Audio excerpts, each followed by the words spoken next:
Hey everyone, how the heck are we doing? Feels like every time I hit the live button nowadays, it's been like a month or two since the last time I have. This time is no exception. I think it's been approximately 2 months since the last time I streamed. How we doing? How we doing? How we doing? How we doing? The time has come to return to the simulation races that everyone loves of this channel. And today I bring you the 2022 Firekeepers Casino 400 at Michigan Speedway. Why does this look a little off-center? Hold on. Shoot. Sorry.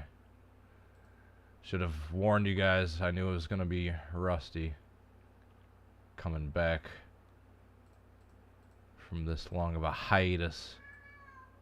Hear the kitty in the background. There we go. I think we're good now. So yeah, just been incredibly busy with work. I posted a clip a couple weeks ago to my channel. Just some of the behind-the-scenes stuff that I do, basically filming late models. And yeah, working for Flow Racing, touring all around the Midwest.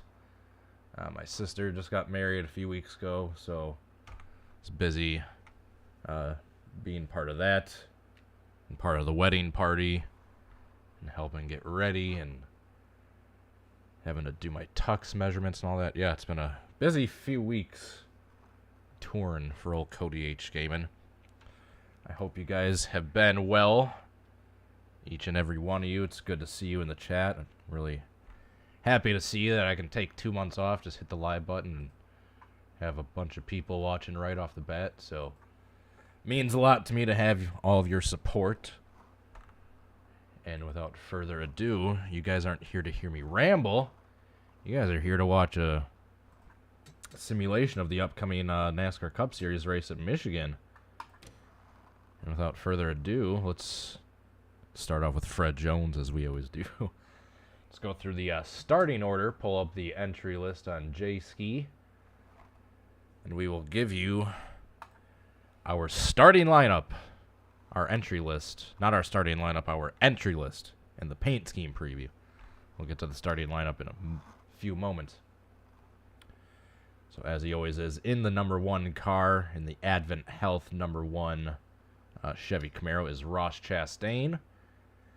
And just a heads up, I think like basically all but like 1 or 2 of these paint schemes are accurate to what they should be running this Sunday. At the time of the recording this, it is 6 p.m. August 5th, the Friday before the Cup Series. Do you hear that? Can I help you, cat? Oh yeah, just lick your butt right in front of me. Hey! Hey! You can do that, just don't do it right in front of me, you weirdo. And next up on the entry list, in the number 2 Discount Tire Ford Mustang, is Austin Cindric. Next up in the Mobility Science / Dow number 3 Chevy Camaro is Austin Dillon. Can I help you? Just sitting there howling in the background while I'm trying to... I swear to God, he was silent for hours. The moment I hit the live button, now he's just being annoying because I'm not paying attention to him. I swear they do that on purpose. Next up on the entry list, in the number 4 Busch Light Apple Ford Mustang, is Kevin Harvick, still searching for his first win of the year. In the number 5 HenderCars.com Chevy Camaro is Kyle Larson. In the number 6 Castrol Ford Mustang is Brad Keselowski.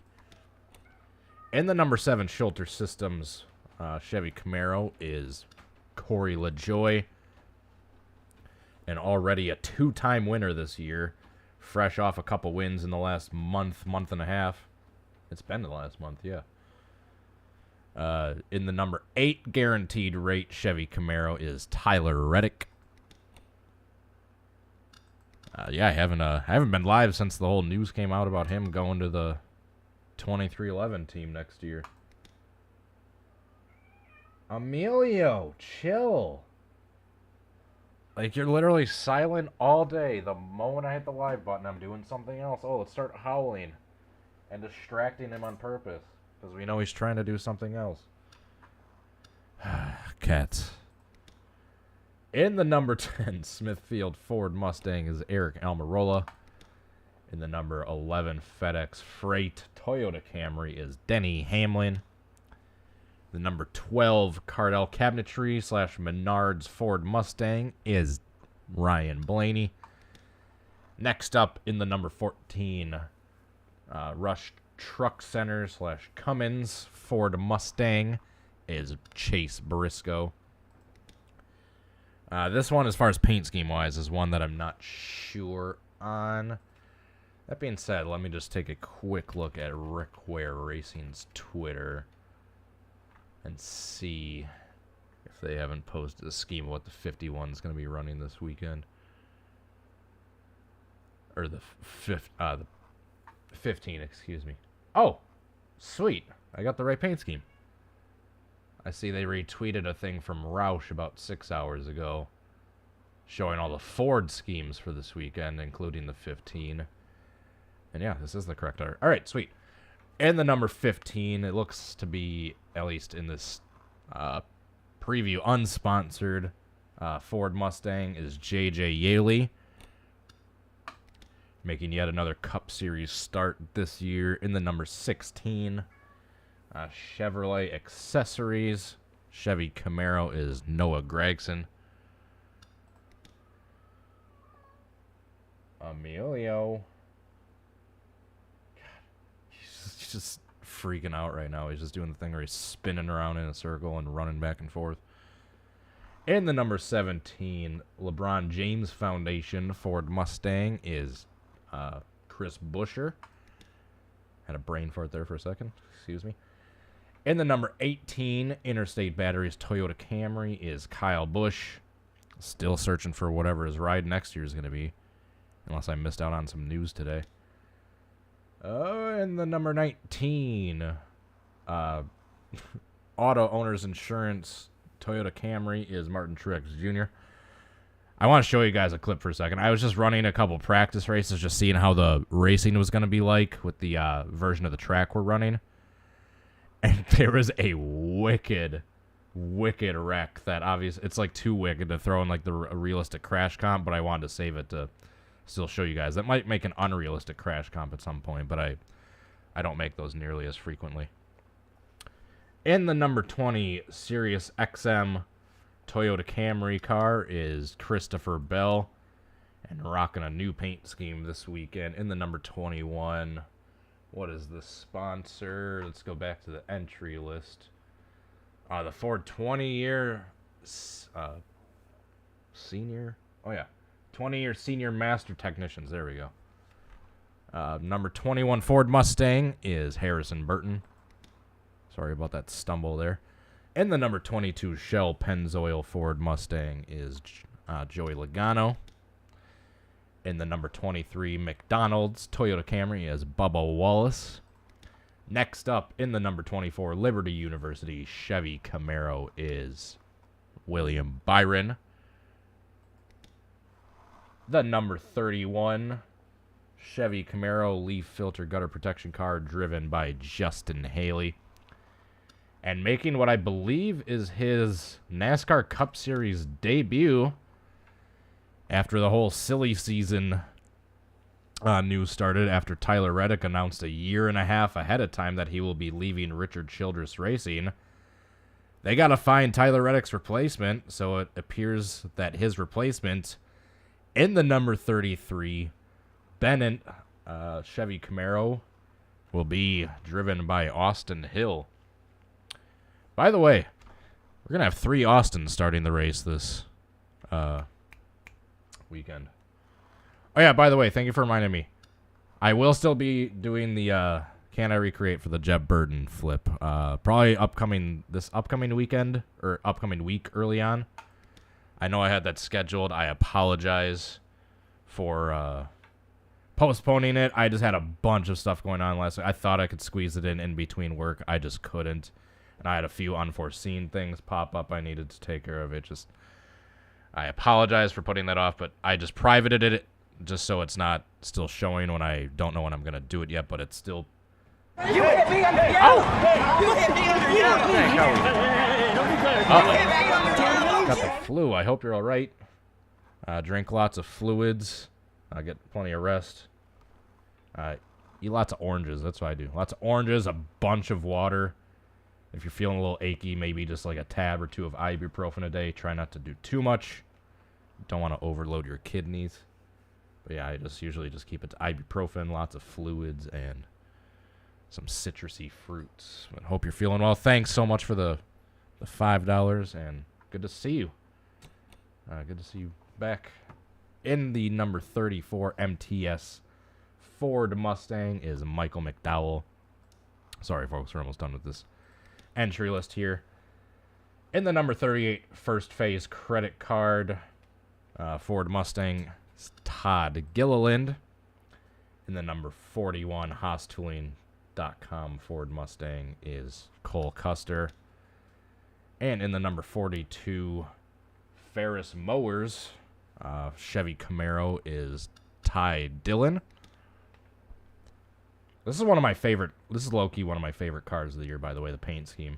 In the number 43 Focus Factor Chevy Camaro is Eric Jones. I was looking at Ty Dillon from the previous car. In the number... Hold up. He is...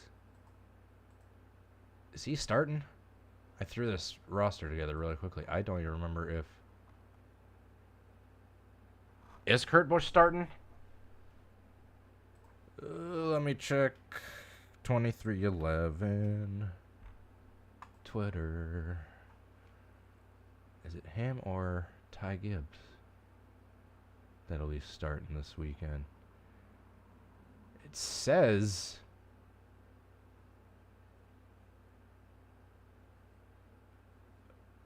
Oh, it is Ty.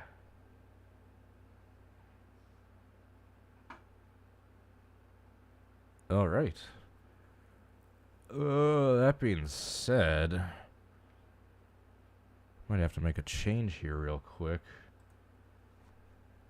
It looks like he's starting this car. It's not that McDonald's car, so I'm just gonna change the name here. Hopefully that does not screw things up for my GNL stuff. It is Ty Gibbs. So I knew he was still suffering post-concussion symptoms from that Pocono qualifying crash. I didn't know if Gibbs was starting again or not, but I just checked their Twitter, and yeah, August 3rd, he tweeted out saying he is not cleared to race upcoming at Michigan. Damn. Get well soon, Kurt. I miss seeing him on track. He's one of my favorite racers right now. So in the number 45 Monster Energy Toyota Camry, subbing in for Kurt Busch will be Ty Gibbs. And in the number 47 Kroger / Sweet Leaf Chevy Camaro is Ricky Stenhouse Jr. In the number 48 Ally Chevy Camaro is Alex Bowman. In the number 51 Nurtec ODT Ford Mustang is Cody Ware. In the number 77 Michigan State Spartan / Ziegler Auto Group Chevy Camaro is Josh Balicki. I am not going to Michigan, unfortunately. I will be working this weekend. In the number 78 Blaster Ford Mustang is BJ McLeod.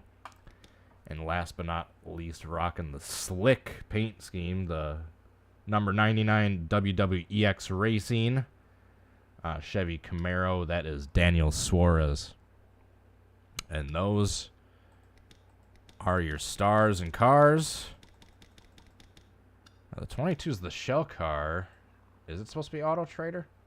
It says Shell Pennzoil on the entry list and the NASCAR scheme preview. So those are your stars and cars. I might have to, don't panic. I think I just got to close the game out real quick. Because I think that name change might have screwed up the GNL thing, so I'm just restarting all that. Just make sure the proper name shows up for the 45. GNL. I believe they still have Kurt Busch's name on the car and everything out of respect for him, so that should actually be accurate. If I have it like on the banner and the name banner above the window. Alright. Should have the game popping back up in a sec. Thank you for your patience.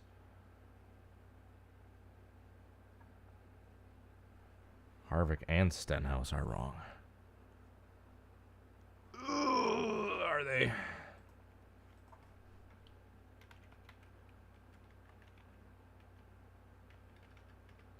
Hold up, hold up, hold up. I knew they were close. Harvick's got the right base. It's just a different hashtag on the side, and the Stenhouse car is just ever so slightly different, but I'm checking real quick. I'm checking. Oh, here we go. Here's the Michigan car for Stenhouse. Do you hear this? Do you hear what I deal with?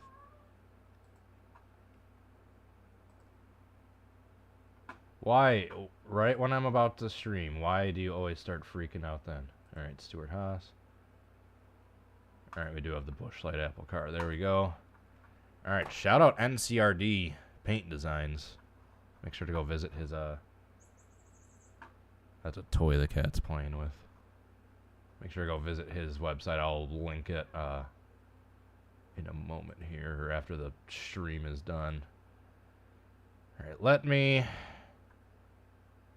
Sorry, folks. I thought I had these all up to date, but I guess there's a couple that were posted since the last time I checked.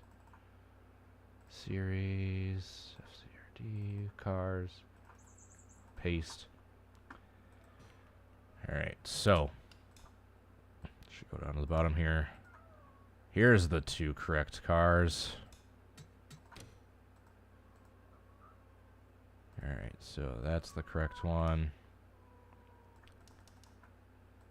Emilio, stop. Why are you being so annoying? He does not do this except for when I stream.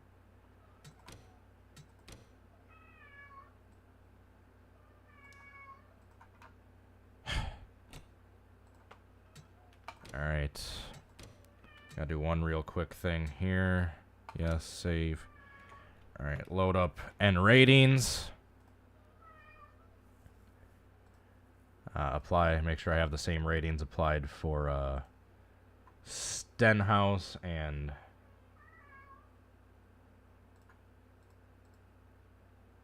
Harvick as I did all the other drivers. Alright, select all, apply. Kevin Harvick. Sorry, almost done. We'll be up and running in like a minute here. Go grab yourself a drink, a snack. Go use the restroom real quick. By the time you're back, we'll be getting ready with the starting lineup in the grid. Alright, save modified cars. Yes. Alright, just make sure there's no issues with GNL. We're just going to restart all this stuff one last time. Quit out GNL. ZMap stop. Alright. Loading everything back up, and now we're for real this time. GNL is good. Waiting for NR2003 to become active. Boom. He's doing the Tasmanian devil thing. Spinning around, chasing his own tail. Alright, there we go. We got him. Proper ratings.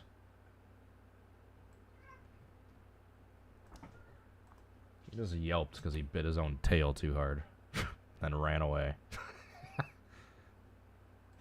This is what I deal with. Ratings, yes, alright. Alrighty. Should be good to go. Single race. We got a 400 lap race at Michigan. So that's 200 laps. The stages will be broken up into lap 45, then lap 120, and then lap 200. I looked up the weather for Michigan. They're supposed to have clear weather. It's going to be hot, around 89 degrees, a high. Then a southeast wind of around 10 miles an hour, they said. Have the AI difficulty set to 100 like I always do. Realistic damage. Full pace lap on, yellow flags on, simulation mode. We're turning double file restarts off just to keep all the lappers in the back of the field on the restarts rather than tucked on the inside line up by the leaders, kind of cheesing the starts. I know it's not going to be 100% accurate. And yes, I know there is a modded EXE out there with double file restarts and stuff like that. I have not personally had a chance to try it yet. I will at some point. I've had some people recommend it to me. I'm sure it works. I just have not had a chance to try it yet. I've heard that it's a little bit buggy, but it otherwise does the job. That being said, I just don't want to mess around with something I'm not completely sure on when I otherwise do not have the time to experiment with it. That being said, if all these settings look correct, I am ready to hit the continue button.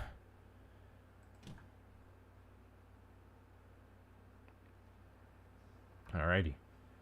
And then I'll be ready to hit the race button, and once I do, that will automatically set the qualifying order. So in 3, 2, 1, boom.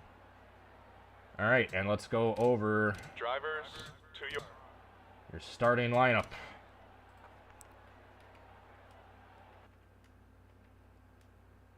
Do we have a better shot? Not really.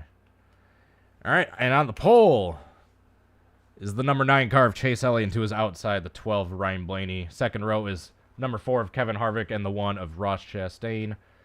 Behind them is the 18 of Kyle Busch and the 22 of Joey Logano, followed by the 2 of Austin Cindric and the 17 of Chris Buescher. Let's go back a little bit.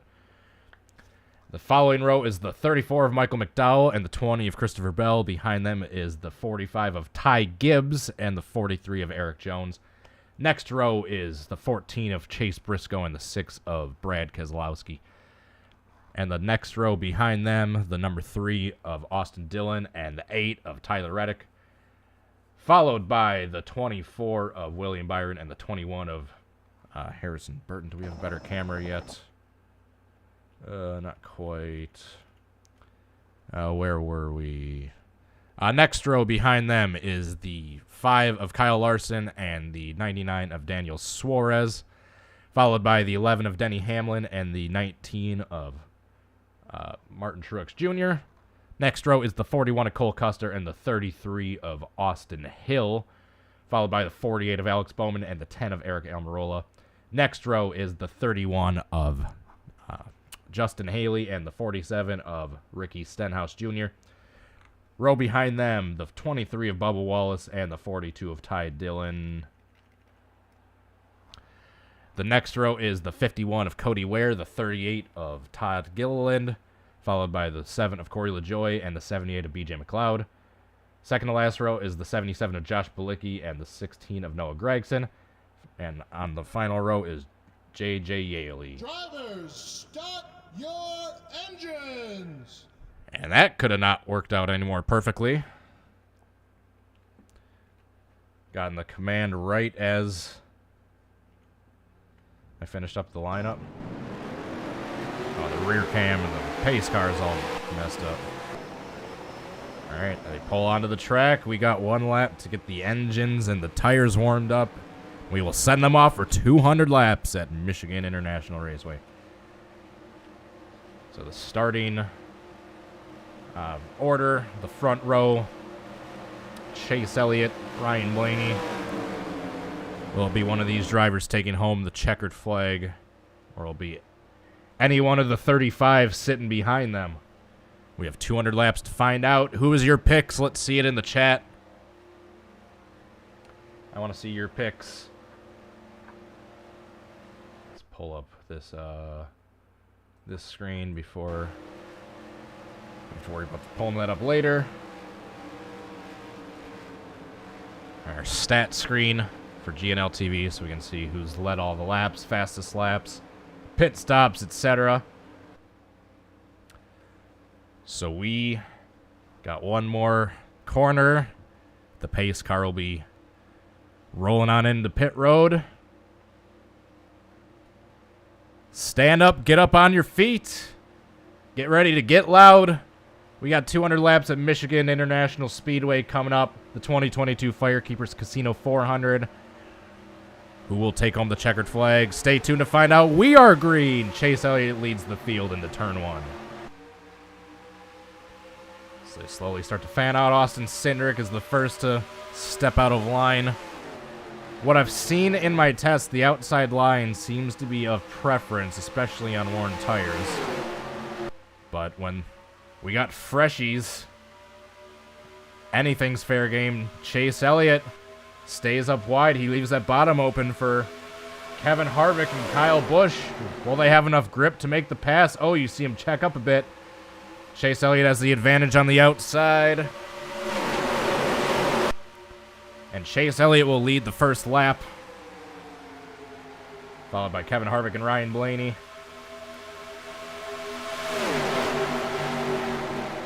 So we got our stats screen up. Perfect.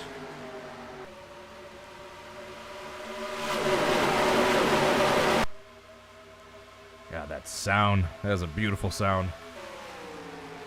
So Ryan Blaney gets back in to second place. Tucks in behind our leader. Let's go on board with Chase Elliott. We're going to have a couple quick camera switches. Oh, before we do that, let's go back and focus on this 4-wide battle back here. Almost 4 wide. Michael McDowell peeking underneath Cindric, but he's not quite there underneath his bumper. Everyone keeps it sorted out for the most part. Back up front.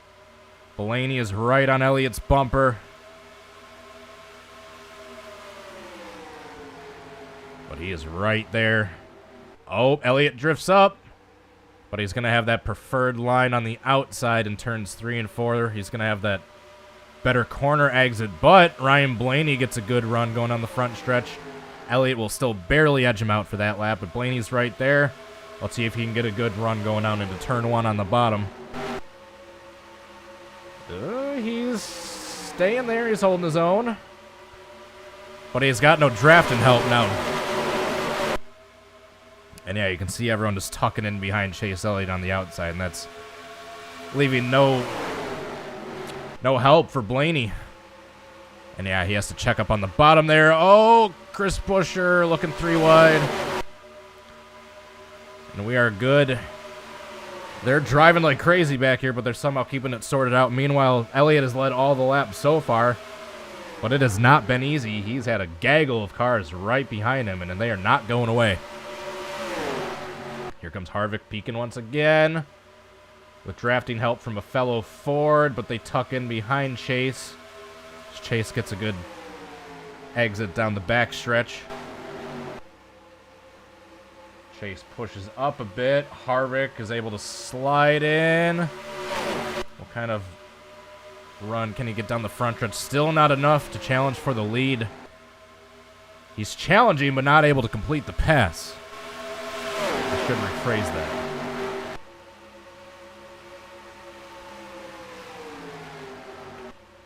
Let's get a wide shot as they go down the backstretch as they start to fan out and sort themselves out a bit, but the field is still very much bunched together.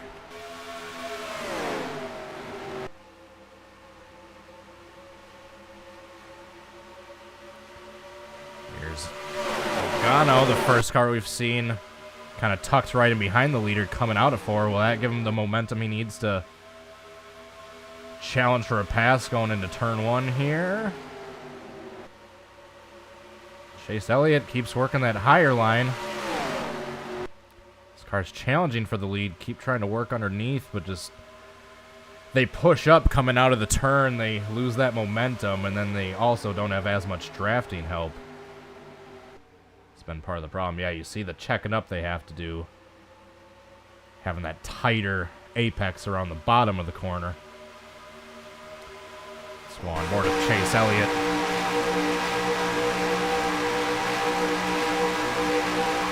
Now he has a little bit of breathing room as they head into turn 1. So there's a gaggle behind him. Side by side for second place between Chris Buescher and Joey Logano. Currently on board with Chris Buescher, sitting in the second spot.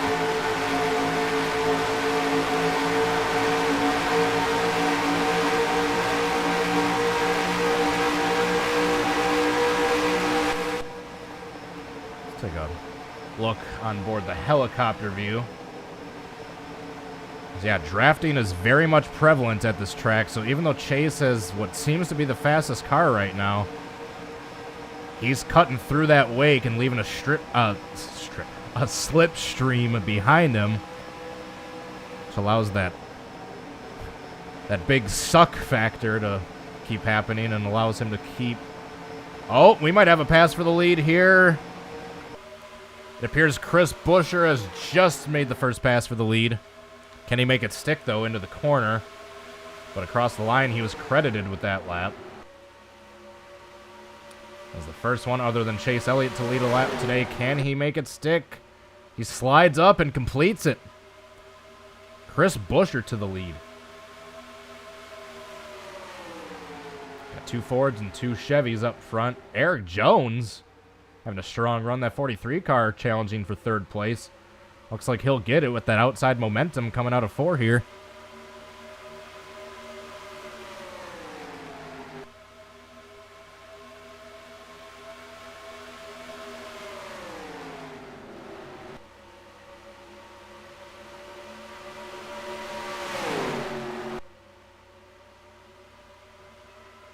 Are we looking a little choppy on the stream?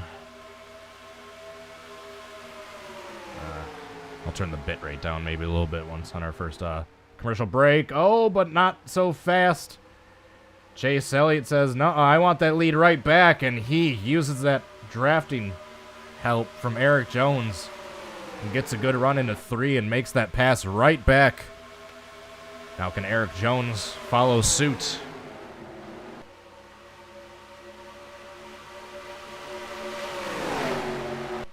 Eric Jones to the bottom. He pushes up. It's a big line of 3 Fords he's got to challenge that are working together on that outside line.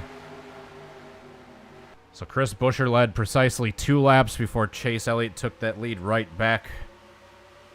But here he comes again. He's got a decent run. Can he make it stick into 1?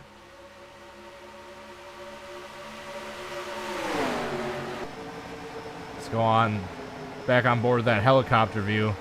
Get a good aerial shot of this battle.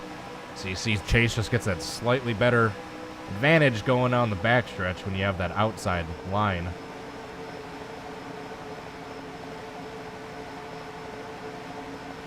The wider way around the track is the fastest way around the track. At this track. Sometimes it's the shortest way around the track. At this track, it's the widest way around the track.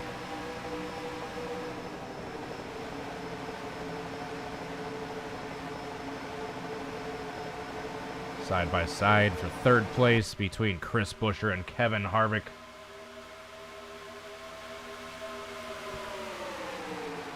Austin Cindric challenging Tyler Reddick for 5th. Oh, Kevin Harvick with a run on Joey Logano. Up into the 2nd spot. He's battling back with Chris Buescher on the inside.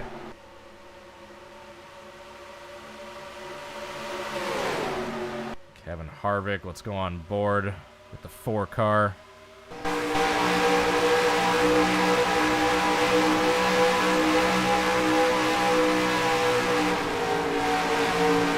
Chase Elliott's running right in this. Oh, that was close. Man, Chase Elliott pushed up and had to get off the gas, and Harvick almost took him out. Chase Elliott continues to lead, but he's having to fend off 4 Fords that round out the rest of the top 5 that are right behind him. They're still fanning out 2-3 wide further back in the pack. You'd think 16 laps into this run that we wouldn't be driving still 3 wide, but there they are. Side-by-side battle continues for second place.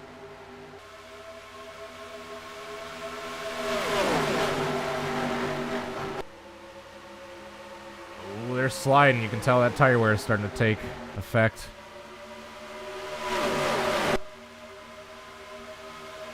Until those tires are starting to get a little slippery.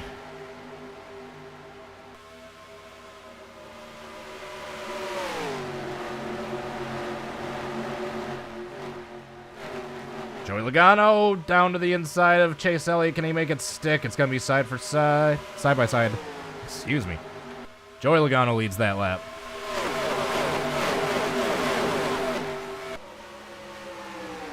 And they're side by side into turn 1. Oh, messed that camera switch up.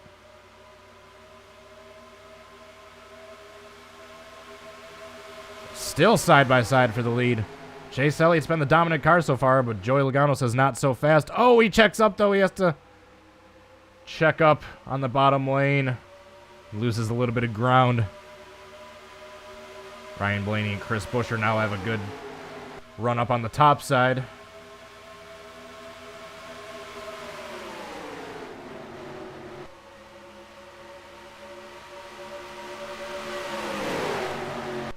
Man, it's that draft. You can just tell how prevalent the draft is at this track. No one's really getting away from anyone. Let's check. Yeah, JJ Yaley, the car in last place right now, he's still at the tail end of the pack. So we got a bit of pack racing going on at the moment here at Michigan International Speedway. Ryan Blaney with a good run down on the bottom. Oh, not quite for the lap, but he is challenging going into 1, possibly for the lead. You can get a good run into the turn here and slide up.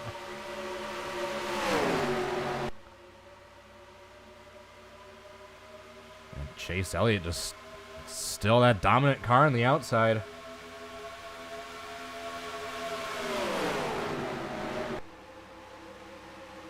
Shout out to Ty Gibbs up to almost the top 10.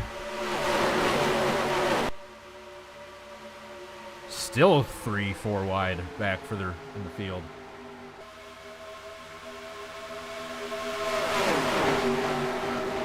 Oh, be careful, boys, back here. This is making me nervous. It's 3 wide back here.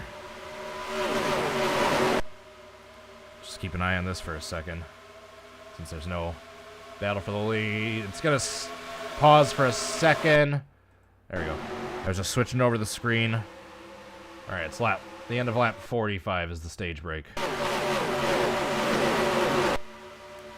right, back up front.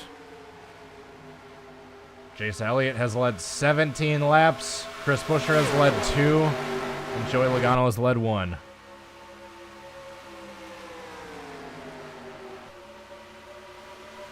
All right, the field's starting to get a little spread out halfway through the stage.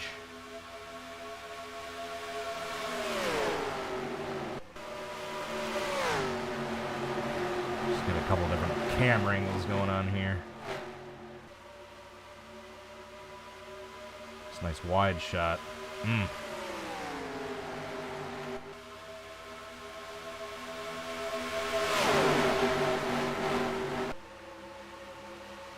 I guess after the stream, I'll show you guys that wicked wreck I was talking about that happened as well as running some races just to see how the AI racing was.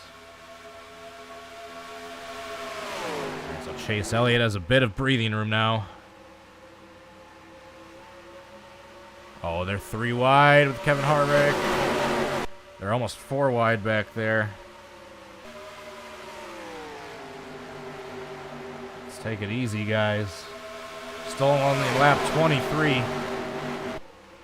Oh, man. They're getting squirrely back here.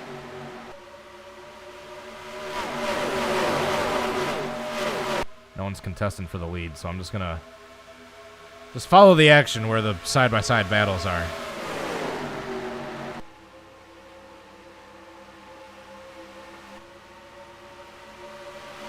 Kevin Harvick keeps making it 3 wide.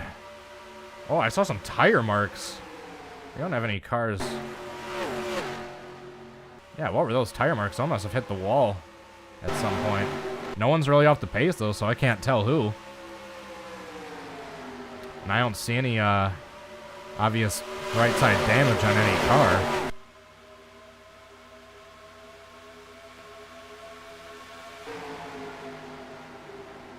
Ross Chastain peeking 3 wide. He is 3 wide. Easy, Ross. Let's not replicate Gateway or Pocono.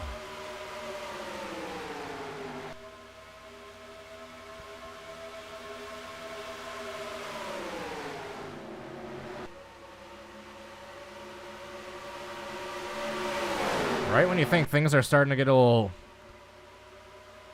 shuffled out and evened out, sorted out, you look back and it's, oh, they're 4 wide. Ryan Blaney taking a peek.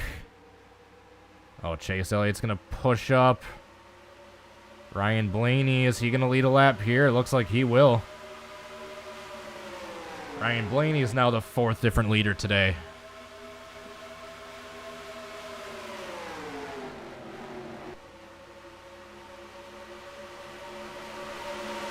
Thank you, Trot. Beat me to the punch.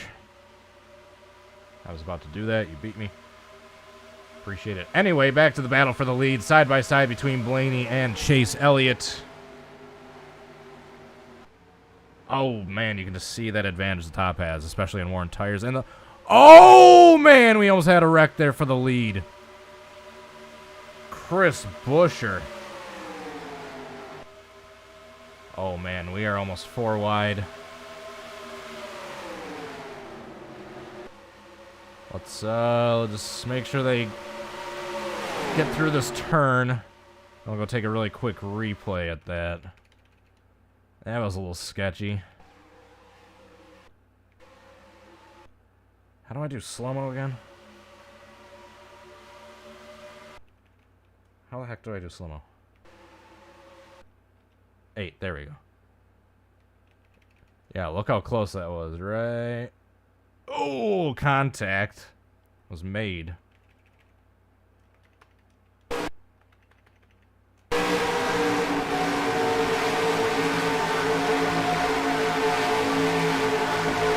Could have been bad.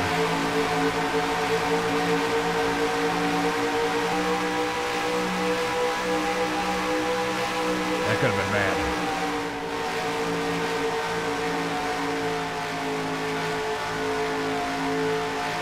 Back to TV cams. Here we go. Side by side for second.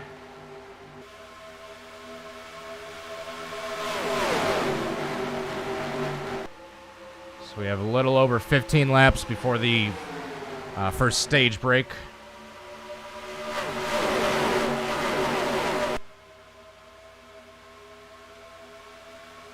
There's this main pack.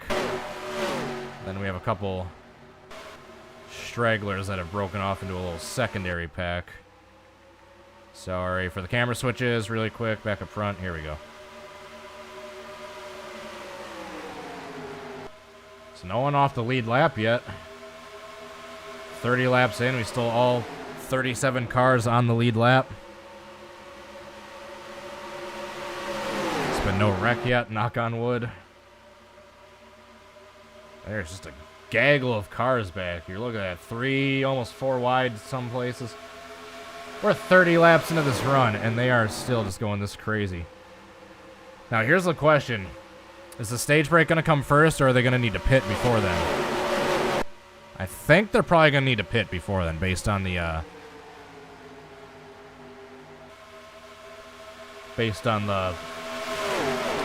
how much they're using up the tires, it seems like.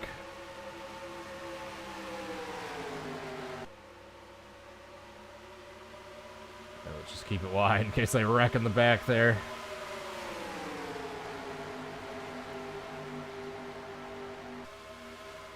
This is the 2019 version of this track, by the way, in case anyone's wondering.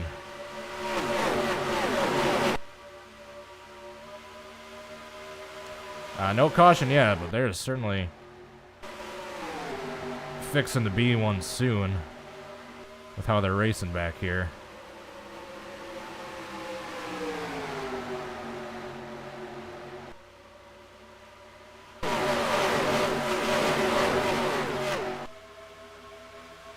Yeah, we have quite the battle going on back here.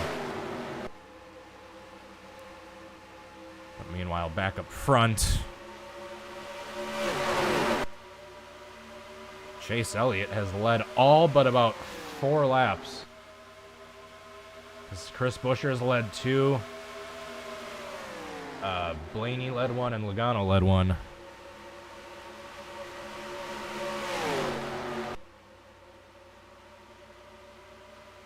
So yeah, we're about 10 laps or so away from the end of the stage. What's going to happen with pit stops then, though? Are they going to pit before then? Or are we going to get to the end of the stage without them needing to pit?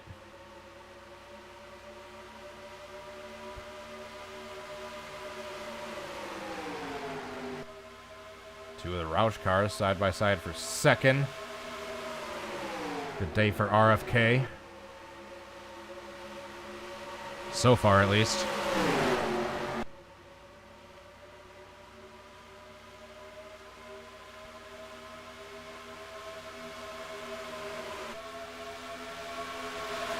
Alright, this next time by will be 10 to go till the stage break. Oh! We just had Chris Buescher and Chase Briscoe make contact coming out of the corner. Oh, man. Chase Briscoe, what are you thinking, bud? I mean, he made it work, kind of, but that could have been disaster.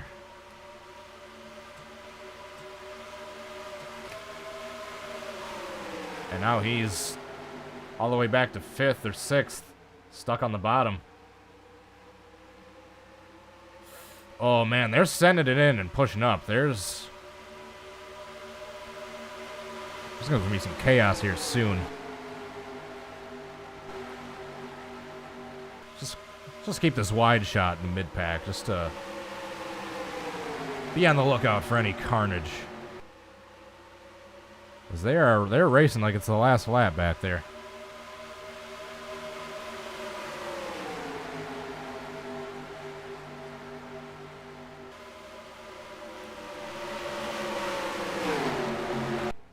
Oops. Wrong button.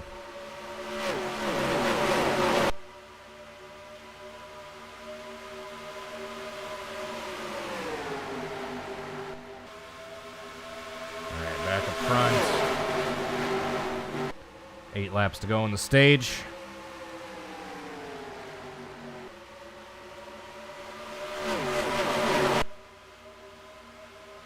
They are almost 40 laps into this run, and they are not really settled down at all.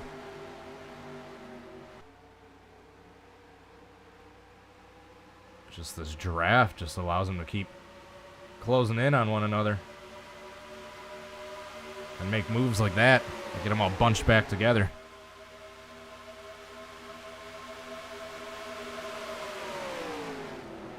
William Byron looking for second place.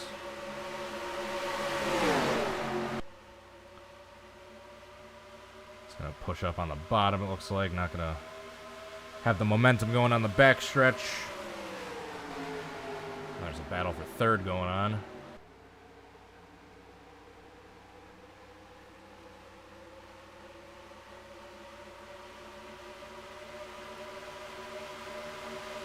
Back and forth battle between Byron and Buescher. Oh, hold up.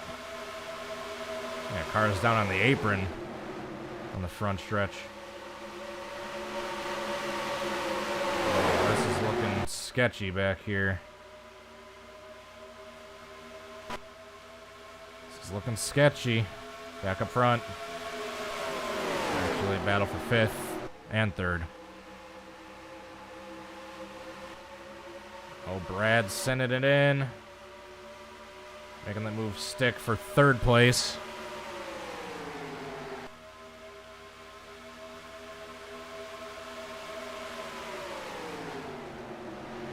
Alright, that is 5 laps to go until the end of the stage.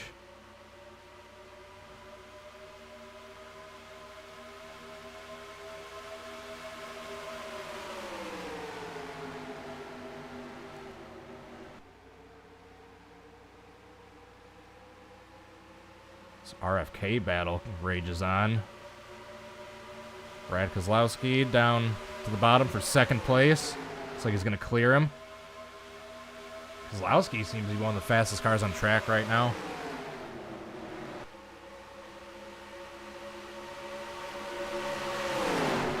Here comes Brad with a run. What can he do in turns 3 and 4 here? He doesn't quite go to the bottom and ruin his momentum. He stays mid. But he doesn't close in on Chase at all. 3 laps to go until the end of the stage. I don't believe anyone is pit yet. Just checking. Nope. So hopefully... Oh, we got one car coming into the pits.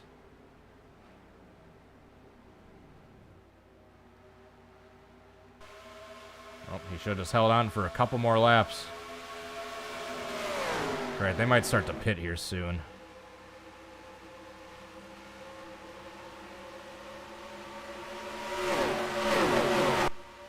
Not yet. Alright, 2 to go.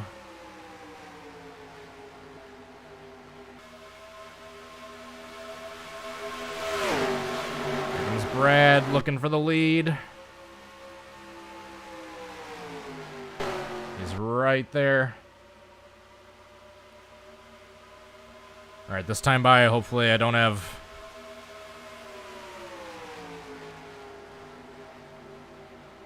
the field coming into pit. I'm gonna go wide just to check. Alright, sweet.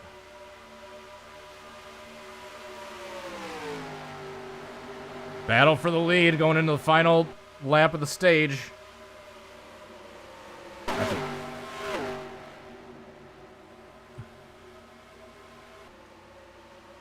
Alright, I gotta throw the stage caution like at the last second. Actually, I'll do it. Exclamation yellow. I think there's a couple cars pitting now. I'm throwing it right now so they don't start pitting. Oh, Chase pitted! He's pitting right before the end of the stage. I don't know if you can do that, but it's... And that means Brad's going to win the stage. Means Cody Ware's going to be a lap down. Chase is going to stay on the lead lap but be on the tail end of it. Actually, no. Because he just pitted. Now he'll be right at the back at the front. Alright, so Brad won the stage. I'm glad... only a couple like back markers pitted, so I was really worried that we were gonna have to throw the stage caution in the middle of a pit cycle and have everything get screwed up. Oh, why does Busher look like he's not gonna pit? He definitely needs tires. Why are a couple of these guys not gonna pit? Explain yourself. Explain. Why are Ty Gibbs and Chris Busher staying out when literally the entire rest of the field is pitting for tires and fuel? Alright, so here's basically the battle for the lead going into the pit cycle. So there's no way in hell those guys are going to stay up front on 40-year-old tires. Oh, almost contact between Kyle Busch and the 3. Alright, so Brad was the first in, so keep an eye on him. Oh, a little bit of contact between the 8 and the 2, it looked like.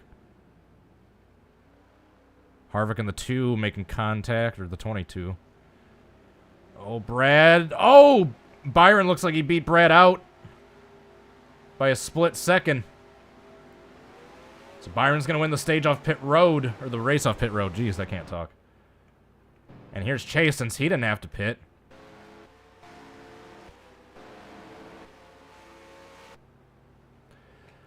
Here's the 2 back markers that pitted that are going to be right in front of the leaders. And then these two cars that I'm assuming are going to pit this time by. There's no way they're going to go 45 laps, not pit, and then just be like, yep, we're just going to go another stage.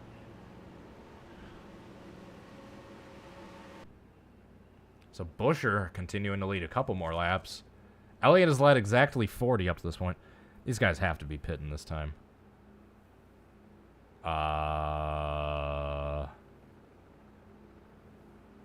You guys okay? They're going to do the thing where they're going to stay out, and then they're going to have to pit like 2 laps into this green cycle, and then they're going to be a lap down for the rest of the race.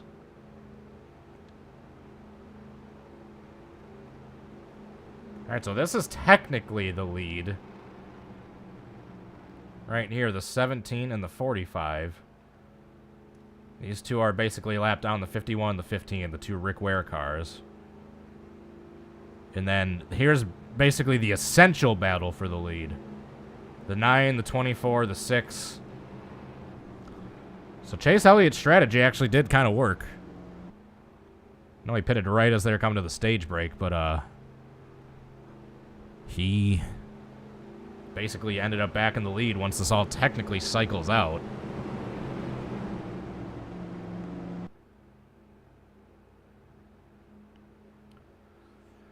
So the 45 and the 17 are going to be absolutely horrifically slow in the corners. Probably cause a caution from how much everyone's going to have to check up behind them. The lapped cars are going to get around them probably quickly, and then the leaders are going to get around them quickly. So I know it's a little confusing right now. Yeah, basically everyone is on the lead lap except for these guys.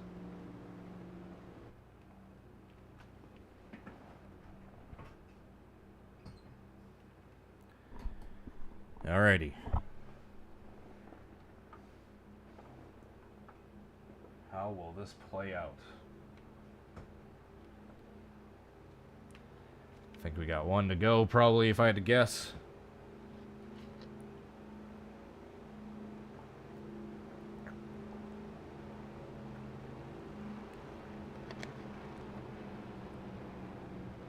Yep, got the one to go signal. I am shocked that the 17 and the 45 have not pitted yet.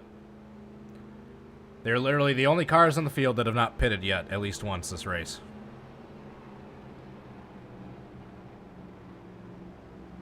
Chase technically did enter a closed pit, but there's nothing I can really do about that. That's just kind of NR jank, because, I mean, these stage cautions aren't really stage cautions. They're me just throwing manual cautions.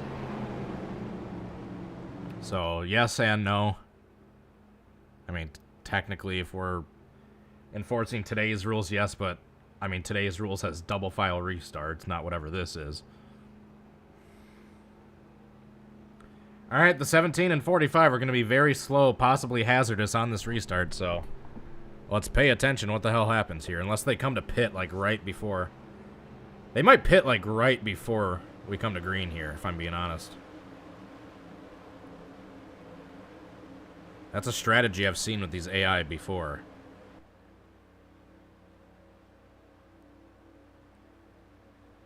Either way, they're basically going to be a lap down the rest of the race. Which sucks, because that's 2 less cars in contention. One of them, Busher in particular, is actually strong and has led some laps under green. But that being said, he's going to be slow on this restart unless he can magically make these 50-year-old or 50-lap-old tires work. Alright, let's see this big stack-up effect going into one. Hopefully it's not too bad. They're going to be on old tires. Everyone else is going to be on freshies. Actually, it wasn't quite as bad as I thought it was going to be. It's going to be this turn where it's going to be really prevalent, I think. Yep, there we go. There they go. Now they're pitting. Now they're pitting.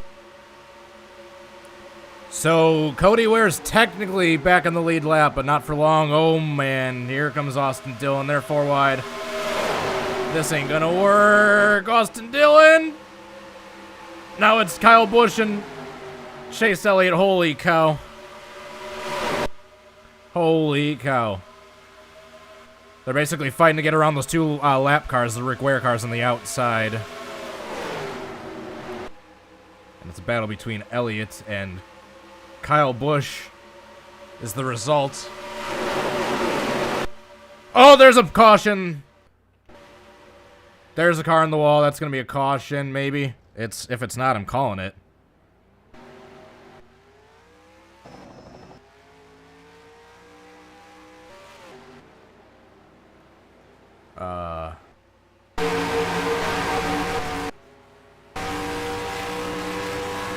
I'm calling it. There's debris. And that way, that'll hopefully avoid those two cars going a lap down. I think.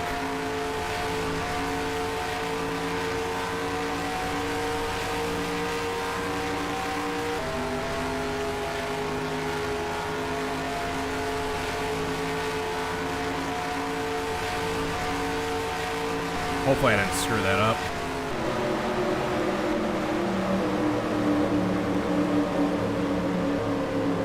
No, I did not. Sweet. Whew. Sorry. Get back off the cockpit view. What the hell am I doing? Helmet cam. That was Josh Balicki that got turned around. Coming out of 4. Sorry, I was kind of stuck in the helmet cam there. I didn't know what the hell I was doing with the cameras.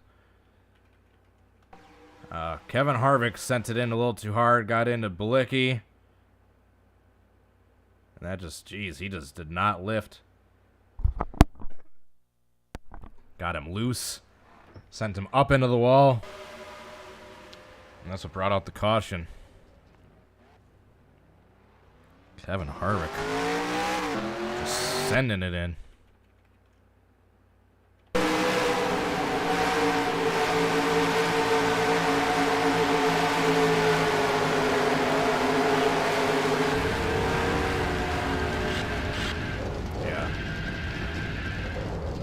He was far enough in the back, and then he went down to the bottom. That's why I didn't draw a caution. But, yeah, I'm willing to... I'm going to go out on a limb and say that that would have drawn a caution in real life.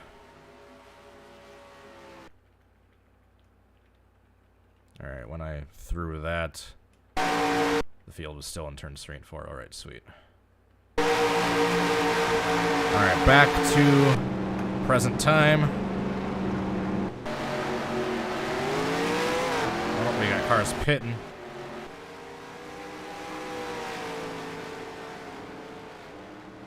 Oh, Buescher and Gibbs are a lap down. Shoot. They did get trapped a lap down.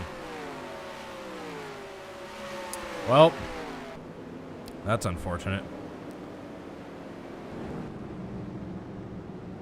What are we doing here? What are we doing? Can we please not wreck under caution? Thank you. Alright, back up front.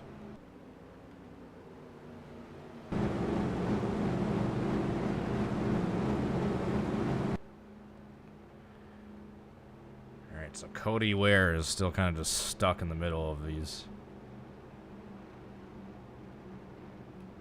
lappers. Is Austin Hill up into 3rd? Am I seeing that correct?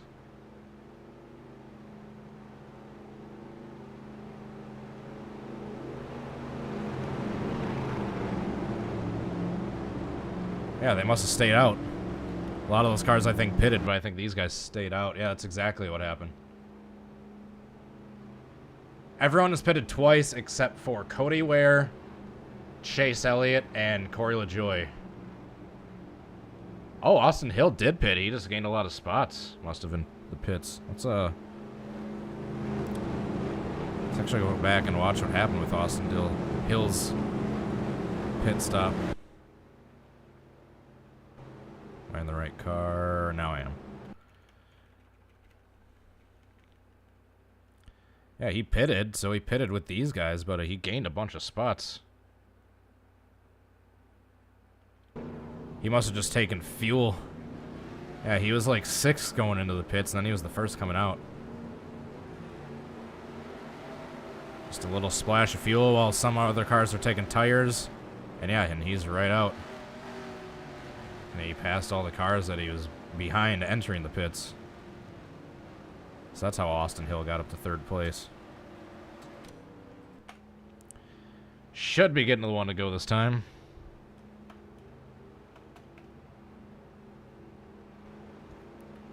Hopefully, maybe. There we go, lights are off. Alright, like they say, cautions breed cautions. It was the stage caution that came out, and then that restacked the field to bring out the following caution.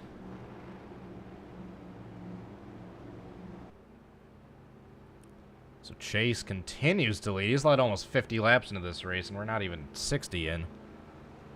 Cody wears a lap down, so pay no mind to him, as is his teammate, JJ Yaley. Joe Gibbs and Chris Buescher are a lap down as well, but they're in the back.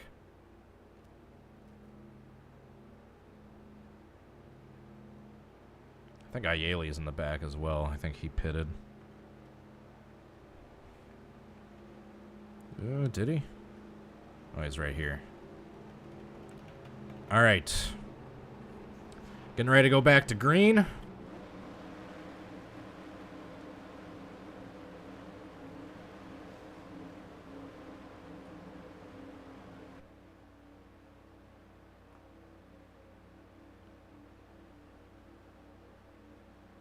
You haven't missed much, Avery. We had the stage caution, and then that stacked up the field, and there was a minor caution involving Josh Balicki and Kevin Harvick. And we are back green once Chase Elliott sees the flag. There we go. Yeah, the overlay is a separate software called GNL TV that drive-through was kind enough and intelligent enough to somehow tweak and mod for NR benefits. And yeah, it's a separate overlay that's imported through OBS. And yeah, drive-through is the one that basically tweaked it and showed me how to use it. He will be releasing a tutorial, but he's also a very busy shrimp, so please don't bug him too much in the meantime. He will be releasing it publicly. He just needs to get the time to actually put it together. Austin Hill down to the bottom of Corey LaJoie looking for 2nd. Remember that 51 is a lap down.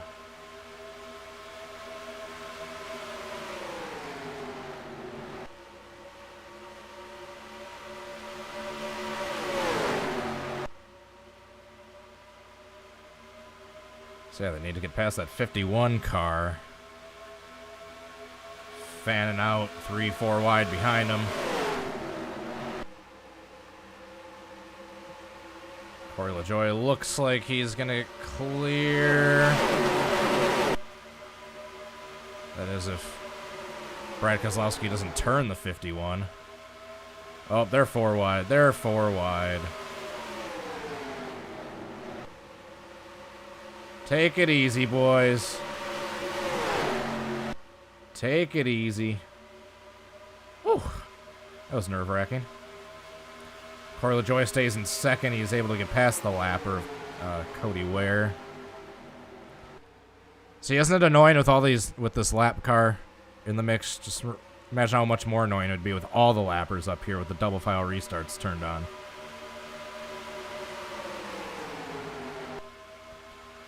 All right. Now it is a battle for 2nd. Who can catch the leader? So the next stage break will be at the end of lap 120, so we still have over 60 laps to go before the end of the next stage.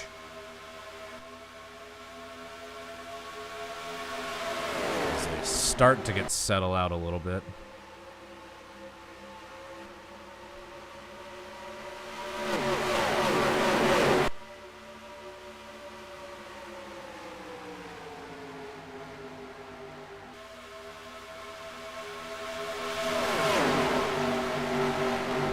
William Byron. He's sneaking up on his teammate. He is right on his bumper. Elliott has obviously been the dominant car of the day. Can anyone challenge him?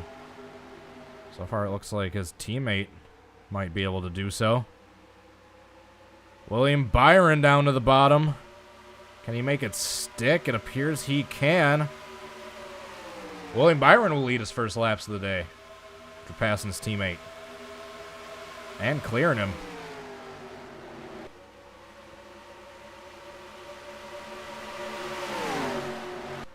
Now will Chase Elliott be able to get him back? He's right there. Is he going to do the crossover back into turn 3? Man, anytime Chase Elliott gives up the lead, it doesn't seem like it's for very often. Can he make this stick and get it right back? We have 300 cars in the top 3, and Chase Elliott gets the lead right back from his teammate.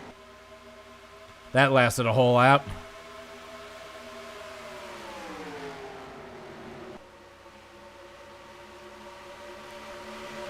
Byron might have a good run on the outside, though. Let's see what happens here. He does.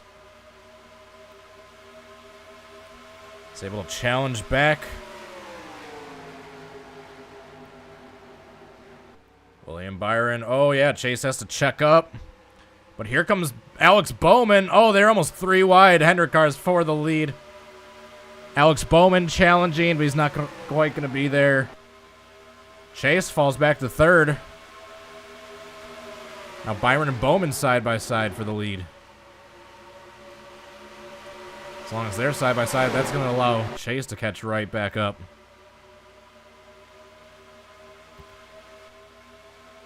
They are 2 wide, almost the entire field deep. Oh, Chase, he went way down to the bottom. He had to check up big time. Oh, yeah, that did not work out for him. He's going to go back to 4th or 5th now. Chase, yeah, he went down to nearly the apron on the bottom of turn 3, and that really hurt his momentum. Here comes Truex. It's the highest up in the field he's been all day.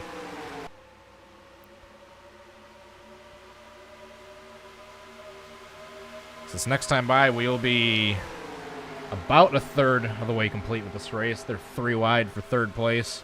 Going into 3. 3-3-3. Oops, wrong button. There we go.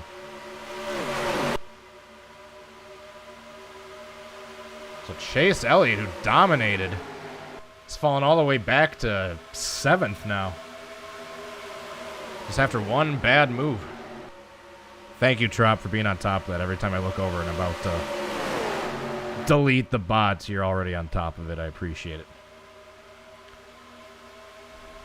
Damn bots. Side by side for 5th, it appears.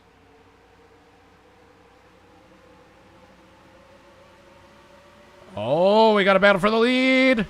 Truex looks to the bottom. Oh, William Byron still just barely holds on to it.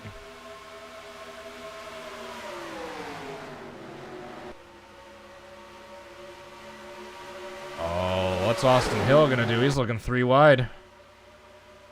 Very least he's going to give Truex some drafting help going down the back stretch.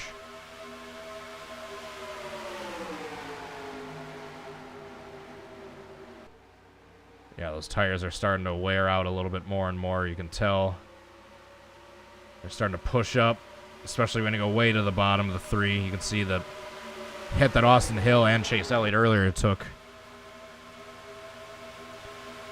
Now here comes Chase back up into 5th. After one bad move on the bottom, he's like, oh, I need to go back up to the top. Oops, there we go. Chase Elliott is going to go right back to 3rd, it looks like. He was back to 7th at one point after that move on the bottom, but now he's back on the top. Right where he was comfortable, and look at him flying.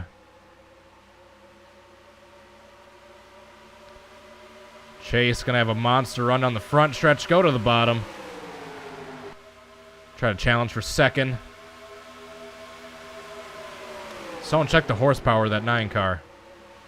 Oh, Daniel Suarez! What a move! 3 wide through the middle, making it stick for 2nd. Holy cow, Suarez. Out of nowhere. Out of nowhere.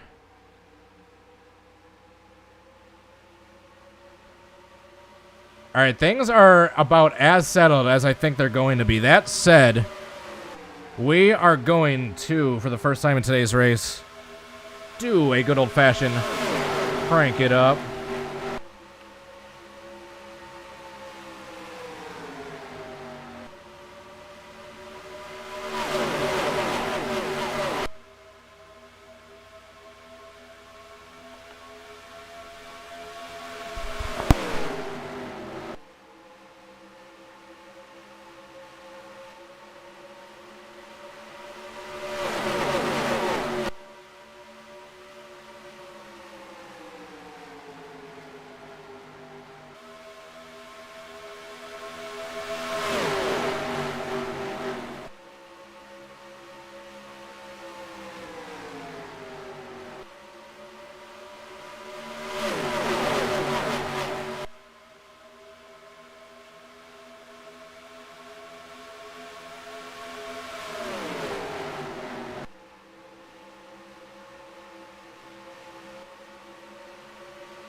Alright, and we are back. And it looks like Daniel Suarez challenging for the lead.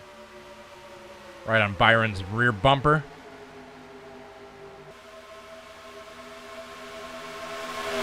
Ah, yes, that is Austin Hill in the 33 car. Come on, Suarez. Oh, man, he's so close. He is so close. Meanwhile, there's still 3 wide back there further in the field.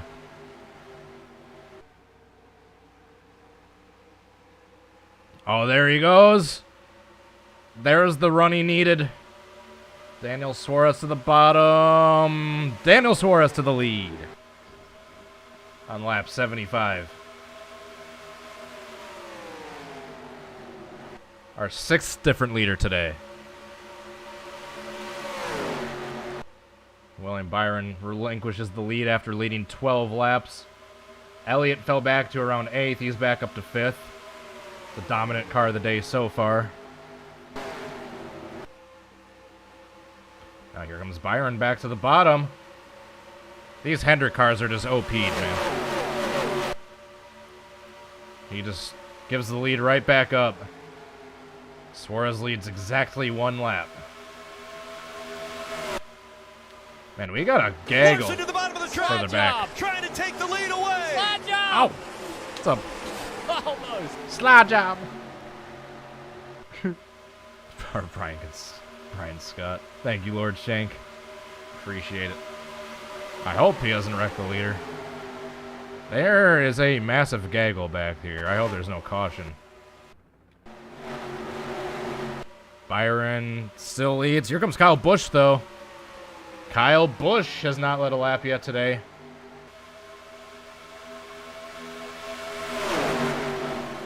We have the group broken up into 2 distinct packs, it looks like. Kyle Busch challenging for the lead, or trying to. Yeah, there's a big gap between Gillen and Briscoe separating those 2 packs.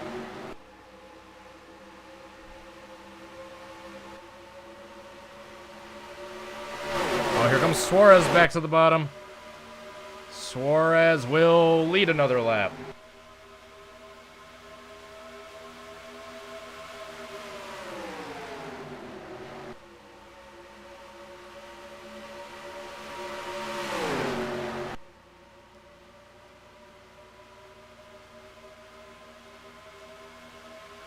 So Suarez leads the field down the backstretch.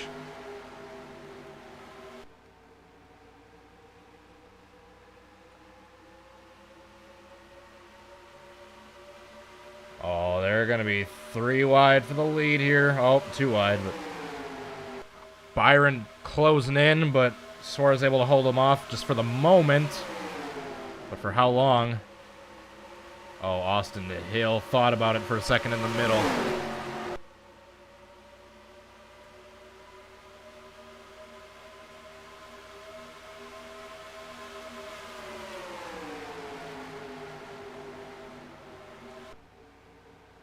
Oh, Austin Hill is smart and stays up top. Oh, Truex almost cleaned him out. Oh, Elliott down to the bottom, 3 wide. I don't know how that's going to work for him going into 1. He's probably going to lose a lot of ground right here, if I had to guess.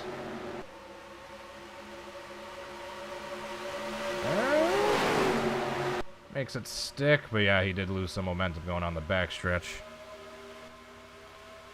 Speaking of momentum, here comes Byron. This bottom is finally starting to work now with certain cars coming out of 4. And it does with Byron that time. He takes the lead right back. Alright, so after a dominant early stage by Chase Elliott, now we've had lots of lead changes since.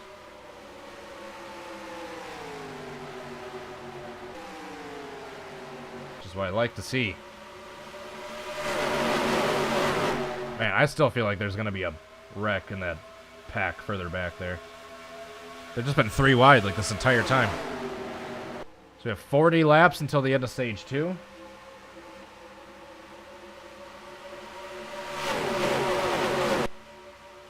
Here comes Suarez looking to the bottom. Just been crossover after crossover.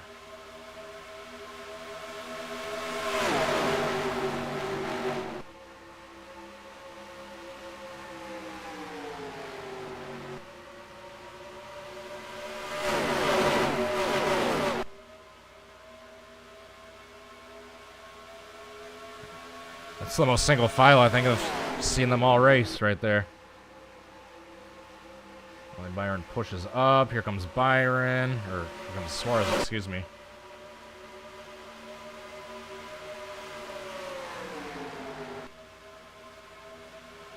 Alright, we'll probably have the green flag pit stops in the middle of this stage. Because they've already gone about 20 laps. They're going to have to go another 40 unless there's a caution. There's no way they can go 60 plus laps on tires at this track.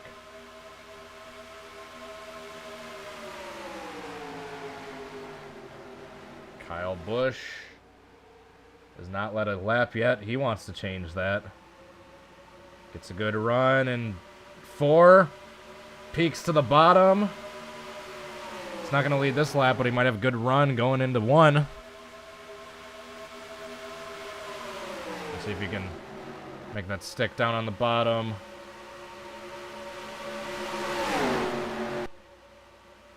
Made it stick as well as I could have expected him to for worn tires on the bottom groove.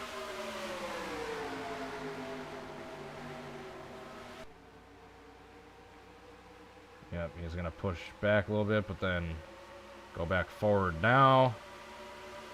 They have to slide up a little bit in 3, but then they get that run back in 4. Now Chase Elliott back to the bottom in 3. Doesn't he know that the outside is preferred right now? He's just using up his tires is all Chase is doing right now. He's got to recover if he wants to think about winning this race after dominating the early stages of it. Logano might get a good run here on Austin Hill. It appears he does. Logano into second. Logano led exactly 1 lap earlier in the race.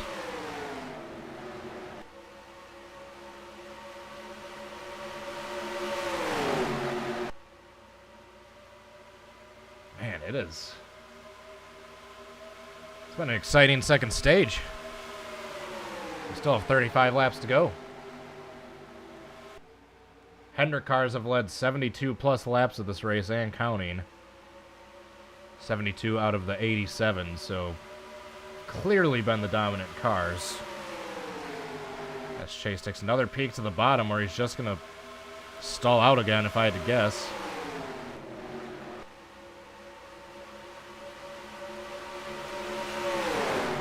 Logano with a decent run out of 2. As with the inside does, this momentum is going to be stalled just a bit going on the backstretch. Let's see what he can do on the bottom here. No, he pushed up and had to get off the gas.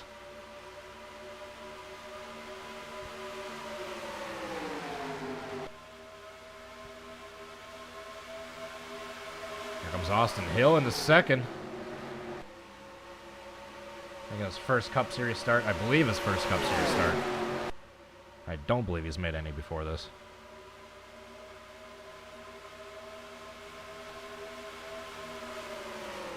Yeah, any car that gets caught on the outside, or that inside, just seems to drop, especially these worn tires. I'm guessing they'll be pitting sometime within 20 laps or so for green flag stops. Definitely before the end of the stage. Bubba up to third.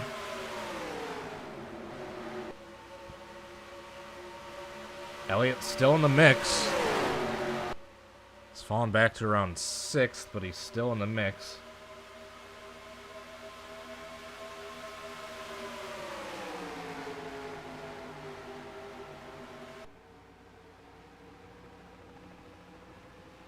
Ooh, Bubba with a run to the inside of Hill. Here comes the 23 car, Bubba Wallace, into second place. Does he have anything for Byron?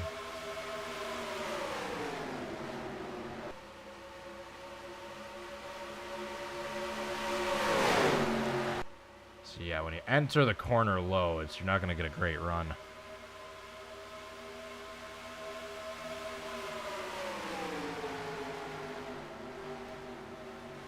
Bubba and Austin Hill still fighting it out side by side for second. Looks like Bubba will slide up and get that spot. He'll tuck in behind Byron.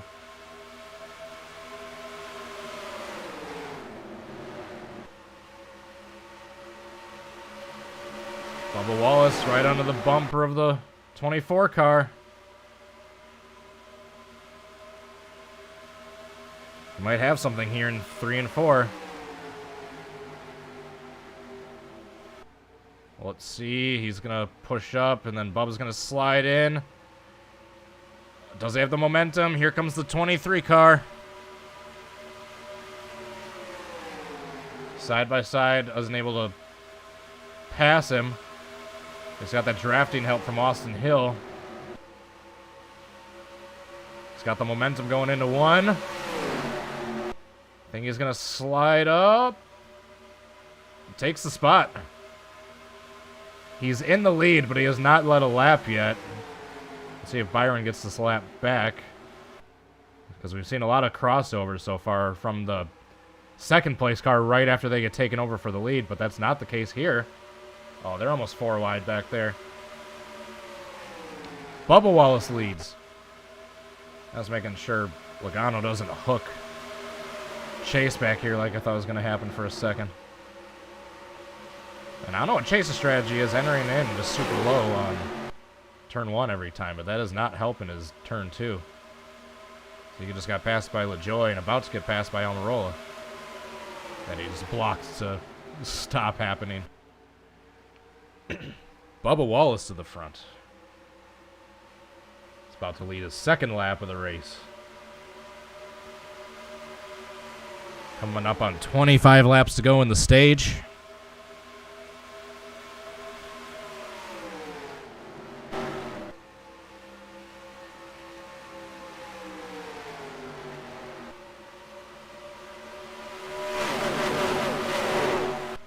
5 laps away. 5.5 from the halfway point. Or 6.5. Oh, they touched. Byron slid in to make the pass for the lead. Almost. He did get into Byron, or Bubba, excuse me. I can't talk, jeez. And Byron has the lead back. But Bubba's gonna have that outside momentum in turn 2. Battles him back on the outside. They are side by side entering 3. Byron's gonna have to back off. We got about a 9 car or an 8 car breakaway, excuse me, for the lead right here. Do we have any cars pitting right now? Yes, we do. Chase just pitted. That's probably what explained the gap in the pack right there.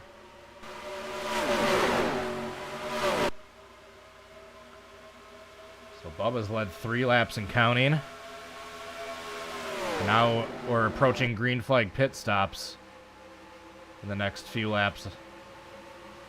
Chase is already pitted.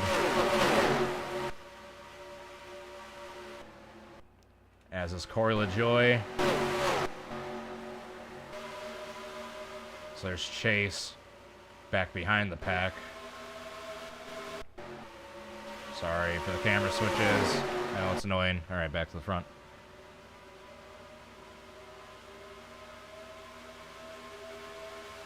I believe... where'd Byron go?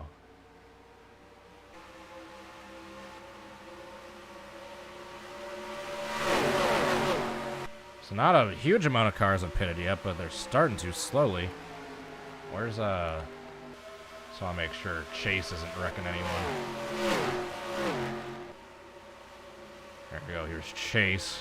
Fully up to speed, fresh tires.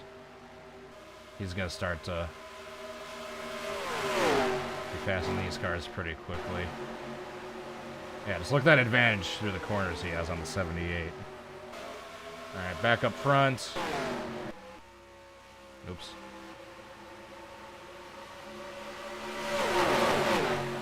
I think Chase's pit stop might have been scheduled a little bit earlier than everyone else's, because no one else is pitting yet.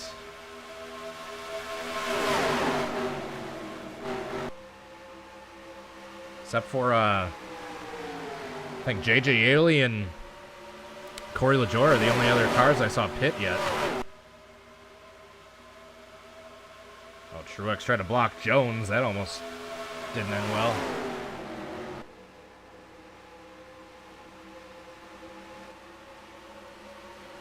Alright, coming to start lap 100.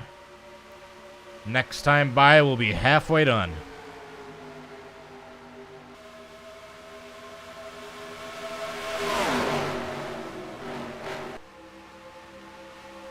Austin Hill, thinking about it. He's taking a peek.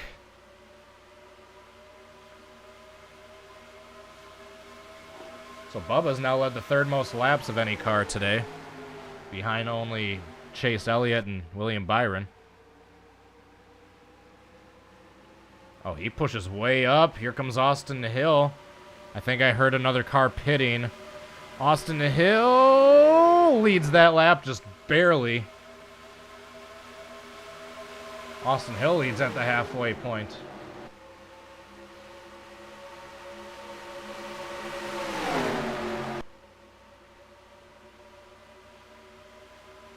Oh, what? It said it credited Bubba with that one by 1/1000th of a second.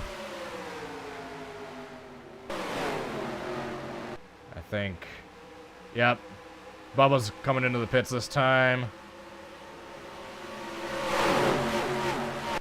As are a few of the cars in the back. That inherits the lead to Truex, who just led his first lap of the day. Had a lot of different leaders so far. Here comes Josh Bilicki out of the pits.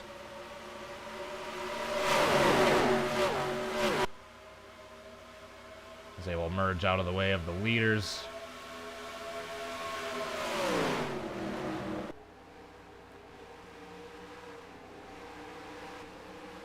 Here comes most of the leaders into the pits now.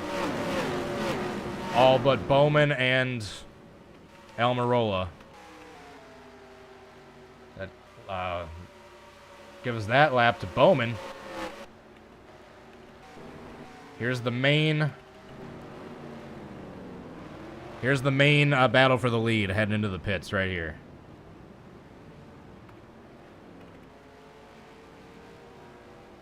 It was between the 24, the 19, the 18.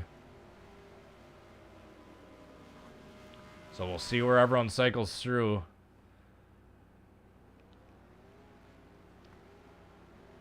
Alright, here comes the 19. Oh, Kyle Busch lost a little bit of ground to the 19. Now, the question is, where are these guys going to come out in relation to the 23, the 9?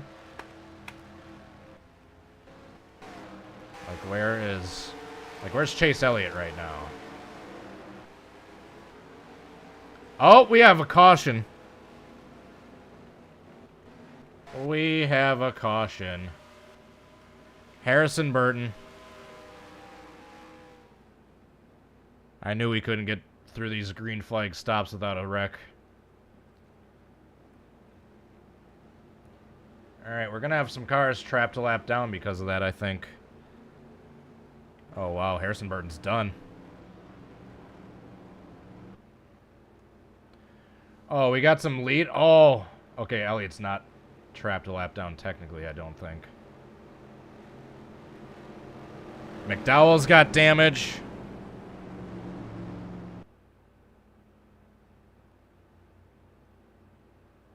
Elliott might have gotten screwed with that. Caution. Alright, so while everyone cycles through, let's go back and see what the hell happened. Oh, McDowell was separate. Everyone was checking up here. And he just came slamming in to the back of someone. Oh, Brad Keselowski. Wrong place, wrong time. Oh my goodness. Michael McDowell's day is done.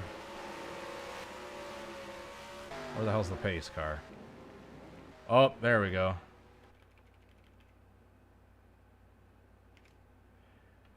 Alright, Harrison Burton. What happened, buddy?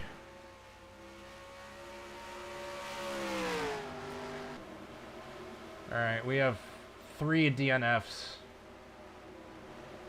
Harrison Burton. Ross Chastain is out, as is Noah Gragson from whatever happened here. Oh my god. Chastain was... Here's what happened. Oh, it was Ross Chastain and Noah Gragson. Arguably the 2 most aggressive guys in the Cup garage right now. They get into it, and oh, they just get hooked. Oh, big head-on crash for Ross. Noah gets damage. Chase just barely squeaks by, as just Corey LaJoy. And just with the ass pack of the century coming in here, we're going to have Harrison Burton. Oh, God. And then Michael McDowell got involved in that other wreck earlier. He's done. So those 4 cars that suffered significant damage are all done for the day. Oh, boy. Oh, boy. So here's the deal. Chase Elliott is kind of a lap down. But then again, he's not. He's credited in 26th spot right now. Kyle Busch is technically the leader. Back here. Chase Elliott, with the way the pit cycle happened with when that caution came out, he's technically a lap down, but he's in front of the leaders. So if he can stay in front of Kyle Busch, Byron Hill, etc., and another caution comes out, I believe then he will be able to cycle back to the tail end of the lead lap.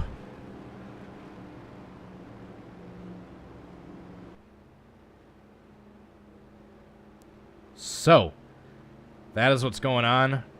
Balicki, Elliott, McLeod, and Cody Ware are all technically a lap down. These top 4 cars. The battle for the lead starts at Kyle Busch.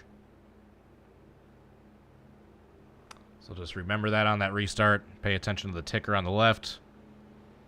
And yeah, McDowell, Gregson, Chastain, and Burton, the 4 cars that suffered damage in that. It's technically 2 separate incidents. The Gregson, Ross Chastain incident, and then Harrison Burton coming piling in. That was separate. And then checking up for the pace car, McDowell just plowed into the back of Keselowski, just absolutely ass-packed him. Keselowski's still racing, fortunately. He's still going. But, yeah, we've got 27 cars left on the lead lap, technically. 25 if you don't count the jank with these 2 cars starting up front here. With BJ and Elliott. Alright. Coming back to the green. Kyle Busch leads the field. He's got these 4 lap cars in front of him.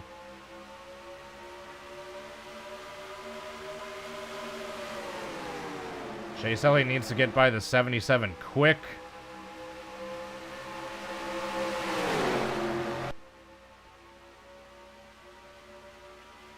And stay in front of those cars racing on the lead lap behind him.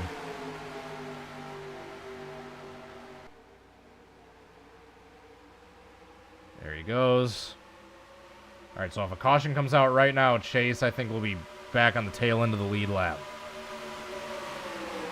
So now here's the battle for the lead, now that we focus on Chase getting by everyone. The 18 and the 24. This is the battle for the lead right here.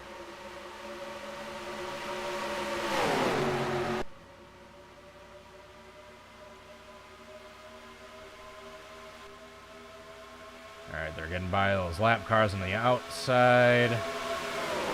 Kind of until Kyle Busch drifted up. There we go. Alright, so Kyle Busch has now gotten past all the lap cars except technically Chase Elliott. Oh, they're 4 wide.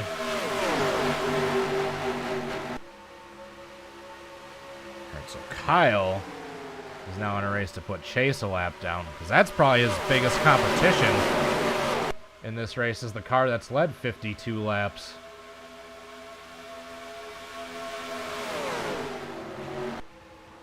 And remember, we got the stage... Oh, we have the stage break here in 11 laps. So if Chase can stay in front of Kyle for 11 laps, he'll have the stage break caution.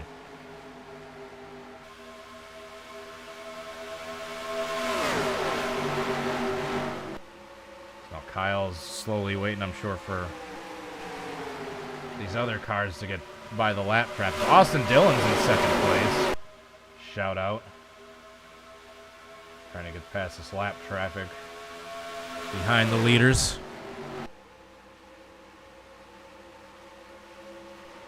Oh, Kyle looks to the inside of Chase to officially put him a lap down.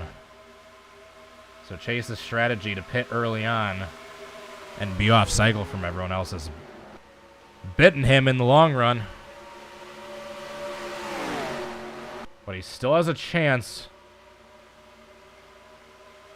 to be able to get back onto the tail end of the lead lap. If he can be back in front of the leader at just the right moment if a caution comes out here, or whenever the stage break comes in 10 laps. It's back to the inside of Kyle.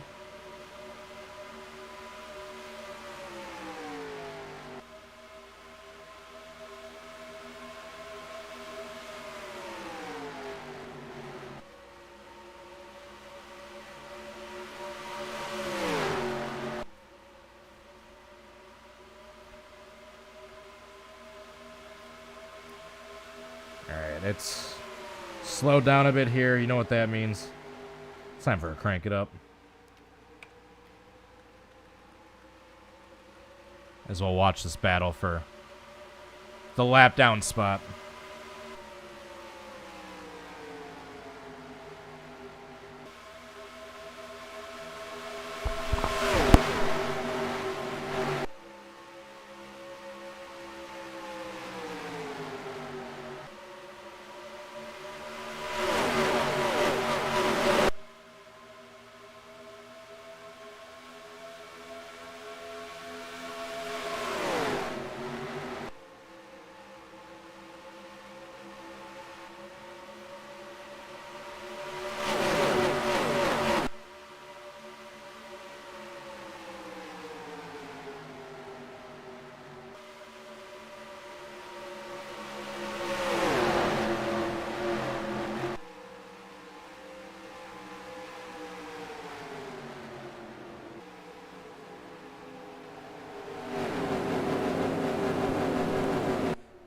Oh, we interrupt.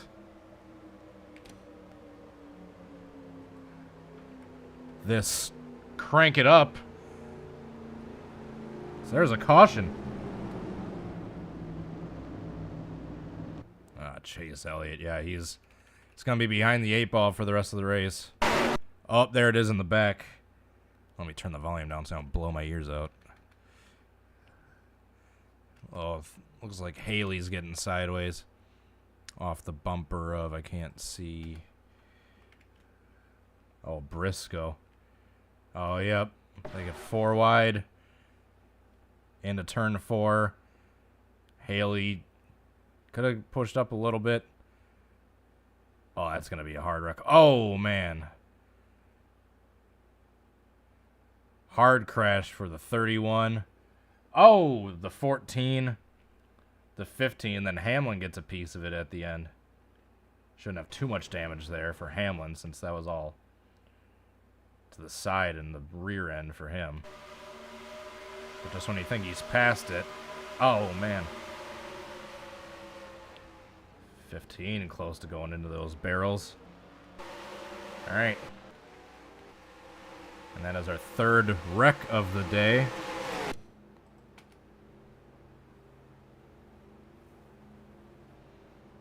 Alright, that kind of screwed over Chase. But, one thing that got rid of all the lap cars from being up front. Alright, so Justin Haley is the last car on the lead lap. We have had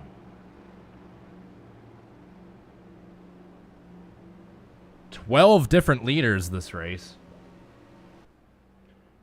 Chase Elliott, who's now stuck a lap down, has led 52 laps. William Byron has led 27. Kyle Busch has led 11. Bubba Wallace led 8. Chris Buescher has led 6. Daniel Suarez led 4. And who else?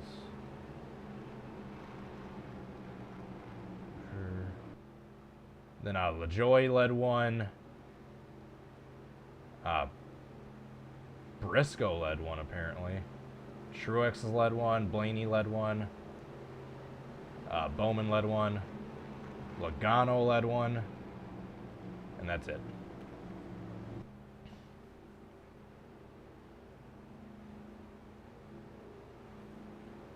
So yeah, Hamlin is still on the lead lap after that, on the tail end of the lead lap, but on the lead lap. Haley has some damage, but he's still running. No one has retired from that wreck. As hard of a wreck as that was for Justin Haley. Alright, so we'll have to do that.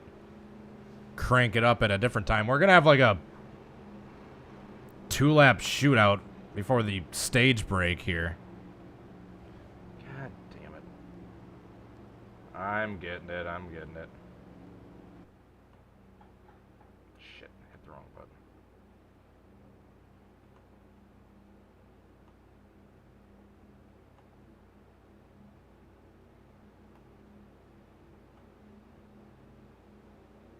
Thank you, Trop. All right, so 24 cars remaining on the lead lap. Ty Gibbs, Busher, Kozlowski, LaJoy Elliott, BJ McLeod, JJ Yaley are a lap down. Cody Ware and Josh Blicky are 2 laps down. McDowell, Gregson, Chastain, Burton are DNF'd.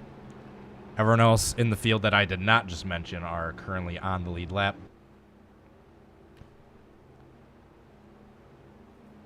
Yeah, we're going to have a 3 to go shootout for the stage 2 finish.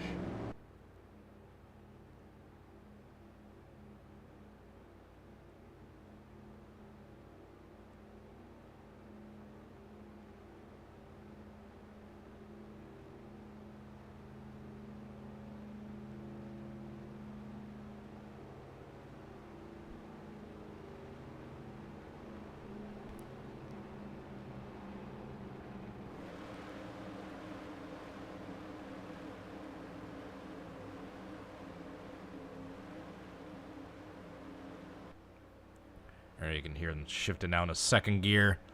Getting ready for the restart. Let's go to the helicopter view. We haven't... It's actually, yeah, let's do the restart in this helicopter view that we haven't done in a while.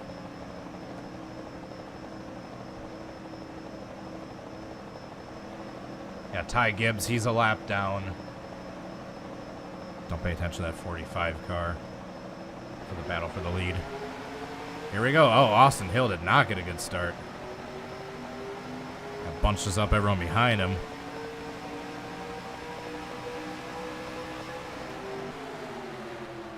And that leaves the battle for the lead open between Kyle Busch and Stenhouse. Remember, only 3 laps, and then we're throwing the caution again for the end of the stage.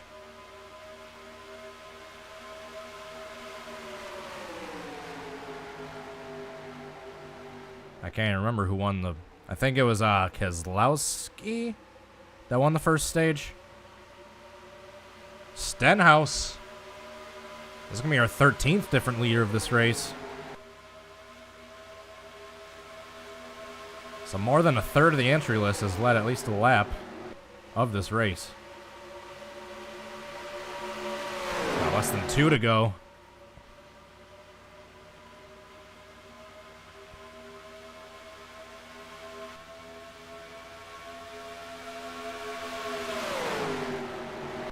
Alright, coming to the white flag for the second stage. Oh, you got people shuffling in the back.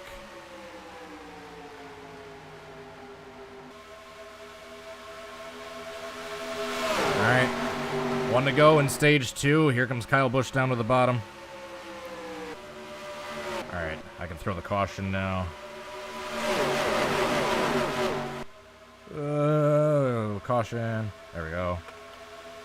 Alright, now we can focus on the battle for the lead. Oh, here comes Ty Gibbs trying to get his lap back.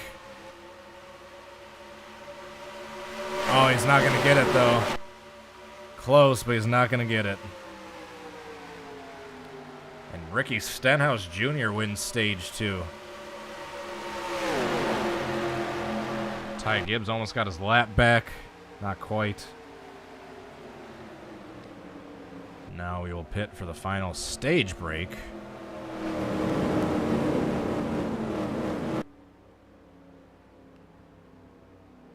Give everyone a chance to get some freshies, get some fuel, do some work to their car. Well, Kyle Busch is pitting.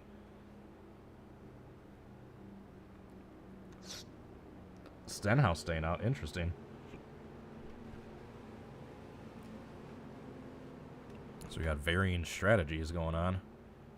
Some of the leaders are pitting and some aren't. Actually, it just appears to be these 3.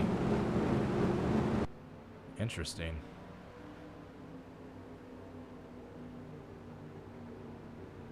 Briscoe looked like he was pitting in the back too. So 3 leaders pitting, and that's it. everyone else is staying out. Was it Kozlowski that won stage?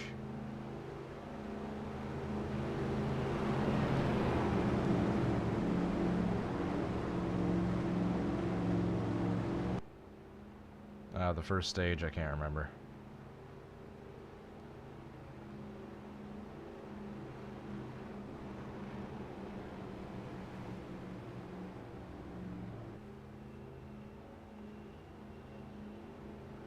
Oh, I haven't even taken my break yet. My potty break I always have to take at these races.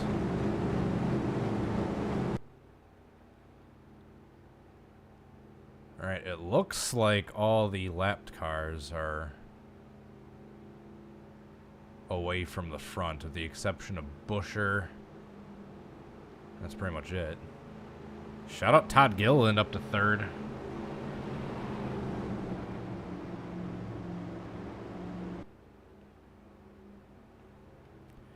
Hopefully getting the one to go this time.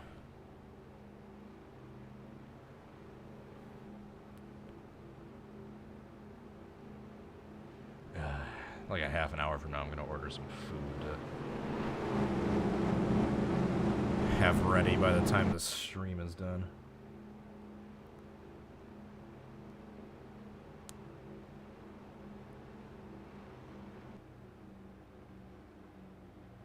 Alright, we're still going to have another lap. Alright, that being said, I'm going to take my potty break real quick. I will be right back. Thanks for tuning in, everyone. Just enjoy these pace laps. I also got to grab a new battery, it looks like, for my microphone, so I'll be right back.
Alright, we are back. Green flag, green flag, green flag! Stenhouse leads him back to green. I gotta go grab another mic battery. Hold on, I'll be right back.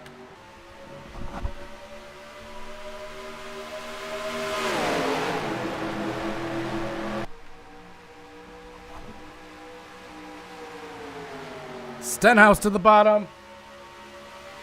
I'm back. Stenhouse taking a peek for the lead.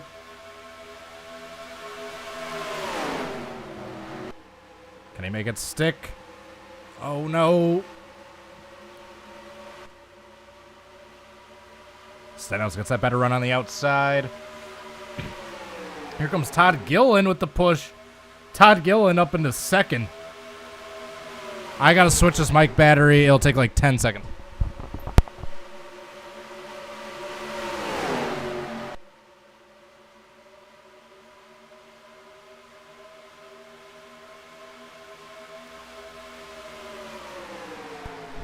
All right, I'm back. Got a fresh battery. I don't have a USB powered mic like a pleb. I have a professional mic that actually takes power. Stenhouse continuing to lead. Todd Gilliland in second. Chris Buescher trying to race to get his lap back. Remember, he is a lap down. He led about 8 laps earlier. How many laps did he lead? Buescher 6. But 6 laps earlier in this race. Fell a lap down early due to, I think, some of the pit cycle stuff. Oh, Todd Gilliland, here we go. Todd Gilliland and Ricky Stenhouse Jr. side by side for the lead. Who thought anyone would be saying that? Oh my goodness. Can that 38 car make it stick?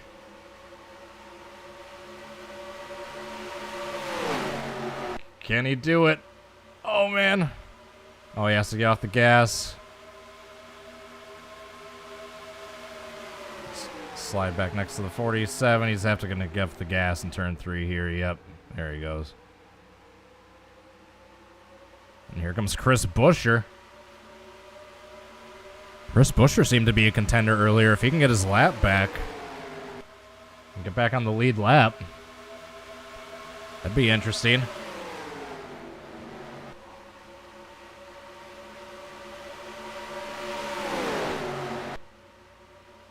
Chris Buescher being pushed by Eric Almirola. Almirola up into the second spot, who's in the best spot he's been all day.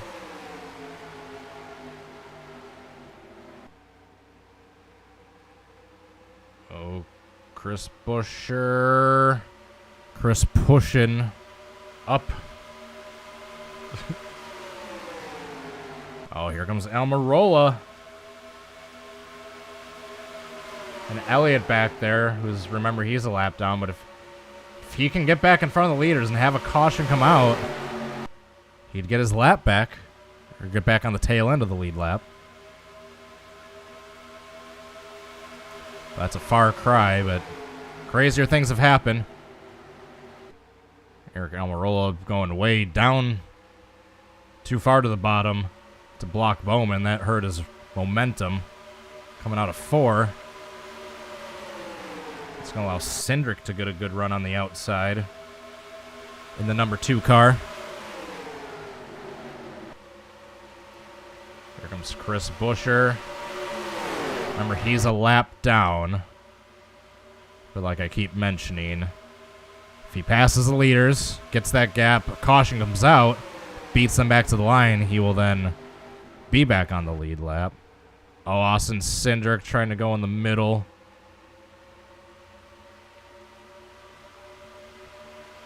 Oh, and don't forget about Byron. Now back to 3rd. He's led the second most laps today. He's led 27 laps. Obviously one of the strongest cars of the field. Watch out if he gets back to the front.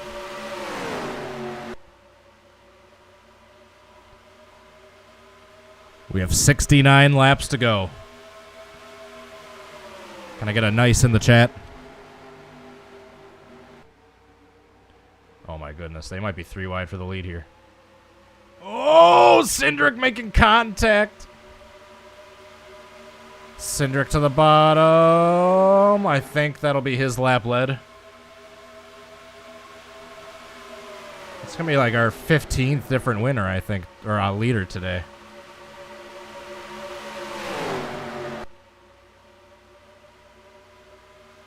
Cindric to the lead on the inside. But he's gonna have to check up going into turn 3 here. But then he's gonna have a good run on the inside off. Oh no, he doesn't. That run kind of stalled out. That's gonna give the lead back to Stenhouse. Chris Buescher still fighting to get his lap back.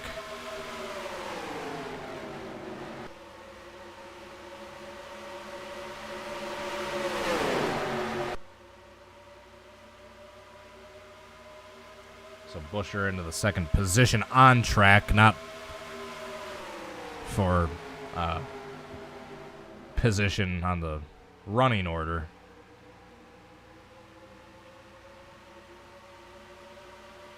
Oh man, they're gonna antsy back there. Antsy.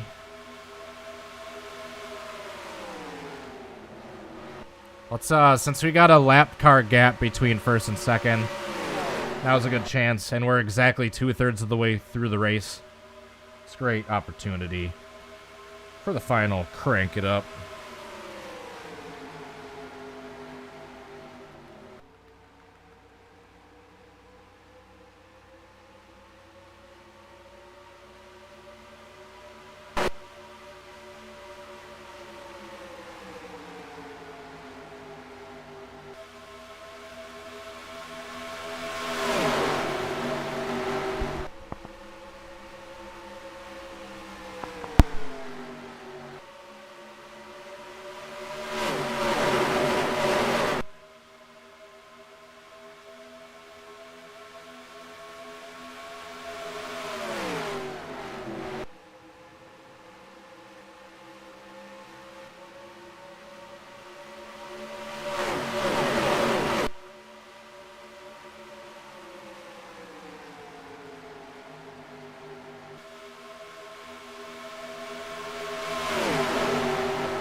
Things are starting to pick back up, so now's a good time as ever to drop the crank it up and come back live.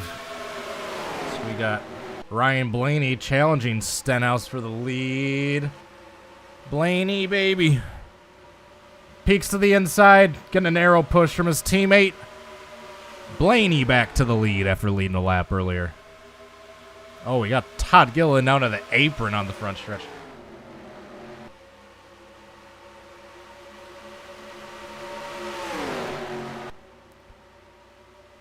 Logano peeking to his inside.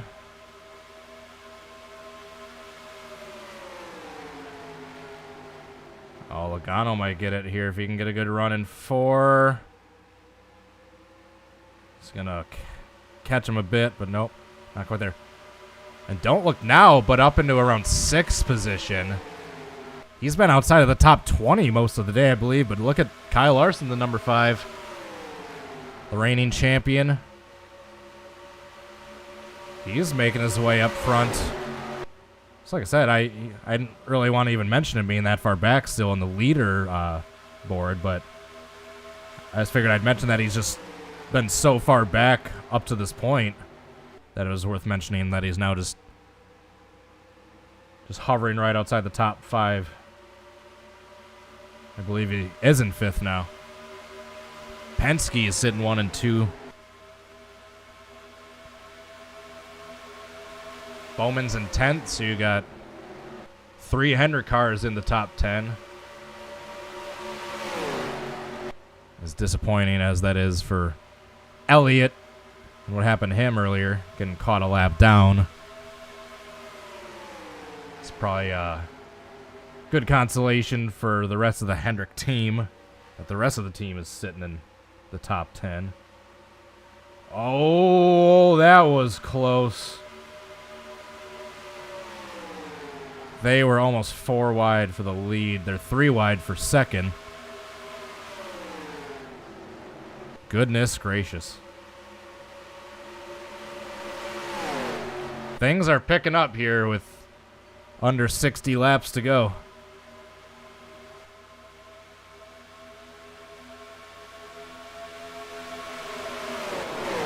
Hendrick teammates side by side for that 5th spot.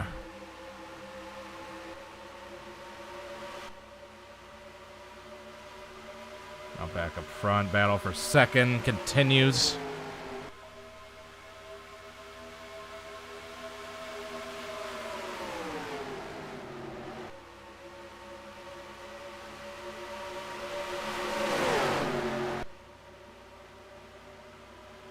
Now it's a battle for third.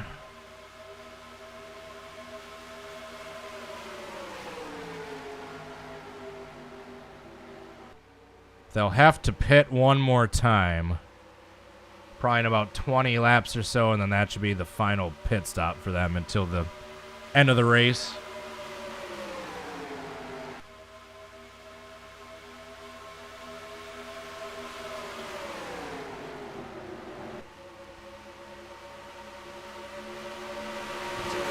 Three wide battle for 5th back here almost. Ooh, that was close. Close to being 3 wide. 5 car gets back into 5th. Battle rages on for second. Blaney's just comfortably in top spot right now. Oh! Christopher Bell and Ty Dillon almost just caused a wreck back here. Oh, man, look at that. Look at that. Hold on. Let's get the actually proper camera view one last time. Jeez, jeez, jeez. They almost hooked Kyle Busch. That was too close for comfort. Back up front. Penske still sitting 1-2. Eric Almirola's moved his way up into 5th.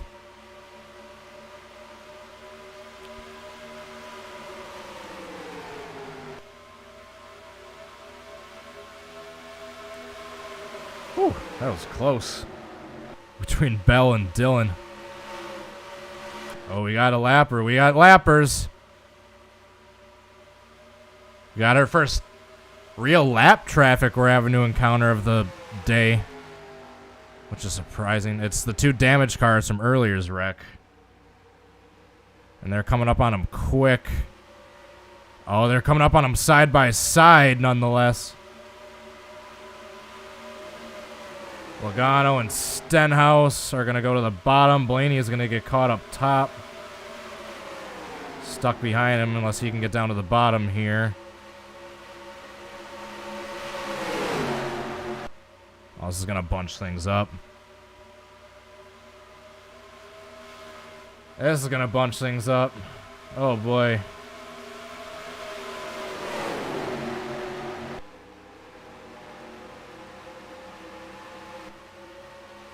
Just keeping a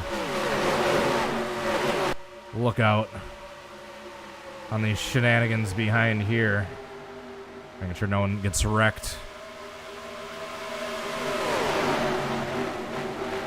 Alright, I think most of the field has made their way past these guys.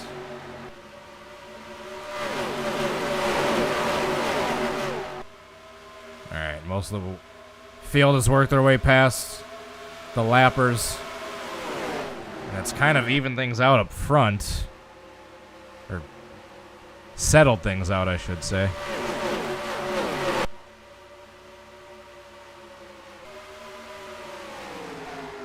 Oh, battle for third. Oh, they're 4 wide back here.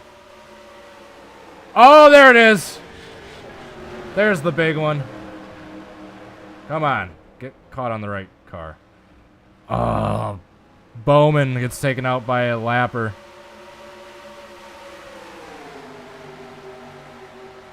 Oh, I don't know. We're going to be right on the edge of the pit window. The fuel window.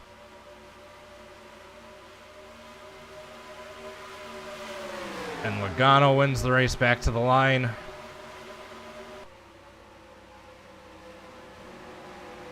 We have a caution.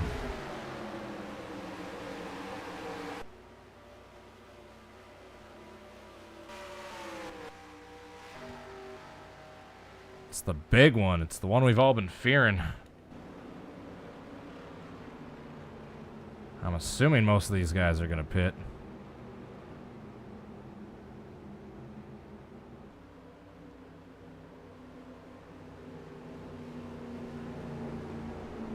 All but the lapped cars who can't, technically. Alright, so let's watch the pit stuff here. Yeah, all but the lapped cars are going to pit. Then the lapped cars are going to pit afterwards. Yeah, it's just Buescher, Ty Gibbs, Chase Elliott, McLeod. Those are all lap cars staying out. Alright, so let's pay attention to the battle on and off pit road. Where's that camera? There we go. I was wondering where that camera we had earlier was. So was Logano, Stenhouse, Suarez entering the pits. So this may be the final restart and the final pit stop. Can they make it 48 laps on fuel, though? I don't know. That's going to be a close one. Logano and Stenhouse. Oh, Stenhouse wins the race off the pits. Everyone else stays the same except Logano and Stenhouse swap positions. And yeah, these are going to be all the cars a lap down that I'm assuming are going to be pitting now.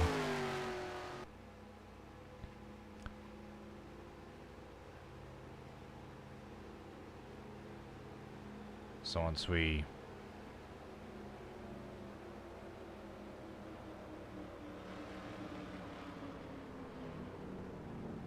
What happened to Dennis Hamlin? He's sitting 11th. He's still up there. Alright, so now these cars are all pitting.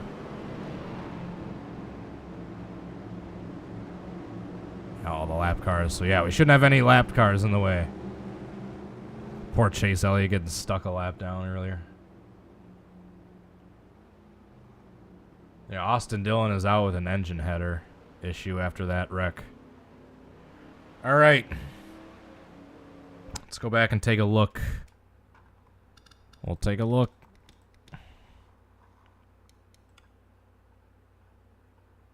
It was Dillon and Bowman that were the start of it.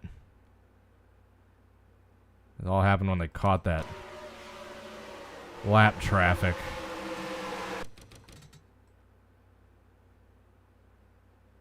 Yeah, I think it was going into one right here. Or is it the next lap? Oh, no, it's this one. Yep. Here we go. All right. So, yeah, Dillon gets into the back of Bowman. And he hits the wall hard. Gets smushed by Bowman and Briscoe's car and Haley. I think he hit the wall and had every other car hit him. Dang. Hard crash. Oh, man. He was able to continue driving, but he ultimately retired from the damage sustained.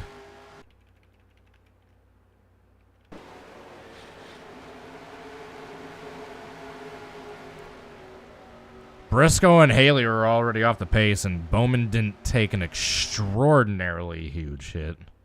I mean, he hit pretty hard, but for NR standards.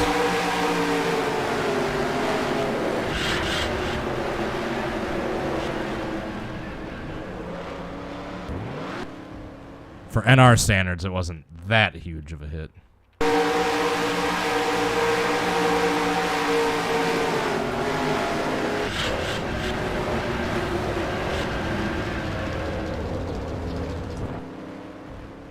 Let's go on board Bowman.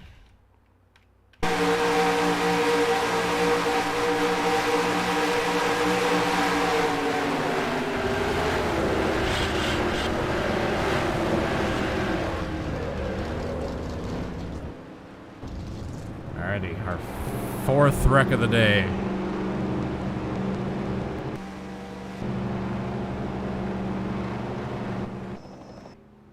Alright, perfect timing. Alright, so top 21 are still on the lead lap. Briscoe is retired from that wreck as well. So Briscoe's done. Austin Dillon is done. And Justin Haley. So Harrison Burton, Ross Chastain, Noah Gregson, Michael McDowell, Justin Haley, Austin Dillon, and Chase Briscoe are our 7 DNFs so far of the race.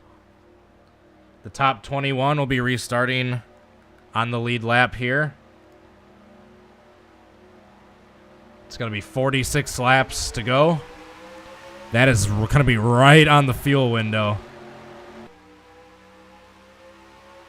Because that was right when they were starting to pit for fuel, was around the lap 45, 46 mark at the end of stage 1. So we might have a fuel finish, a fuel lap, fuel strategy finish here at the end.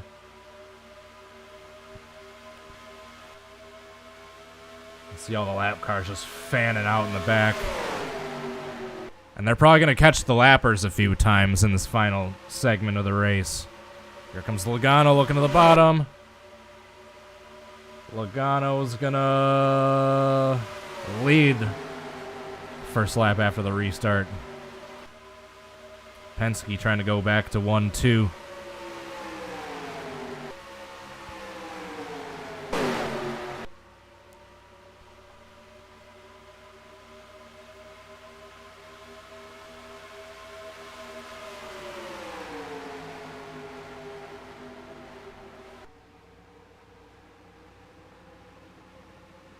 Coming down to 40 laps to go.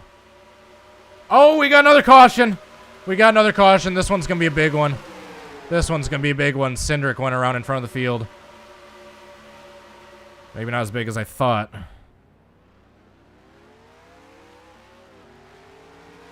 Oh my goodness. Let's take a quick look at that replay.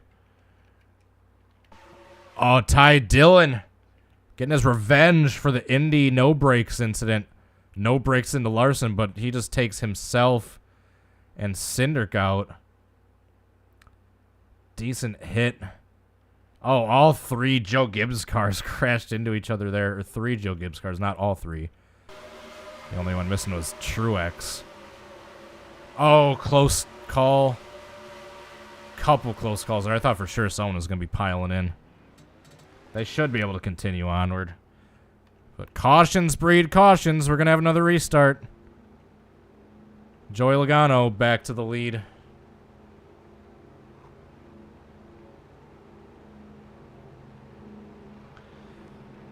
Ugh. Man. I know I haven't streamed a while. I know I've only been going 2.5 hours, but my back is starting to hurt.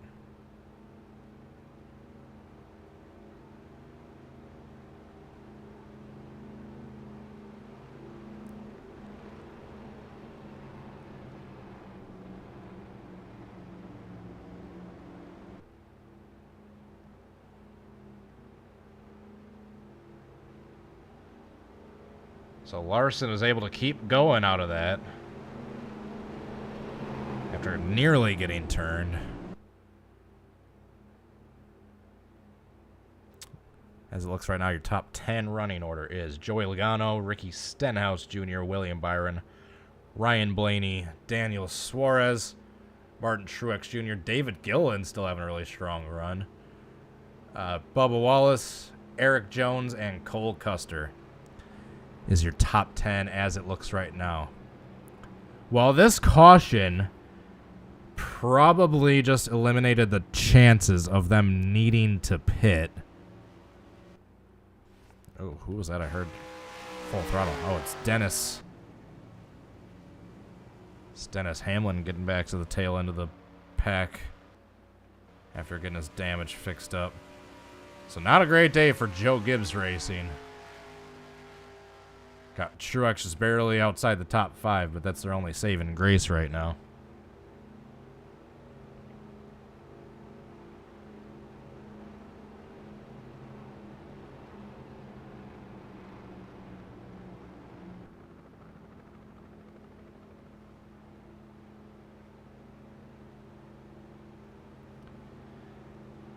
Alright, so we still got about 2 laps to go to the restart.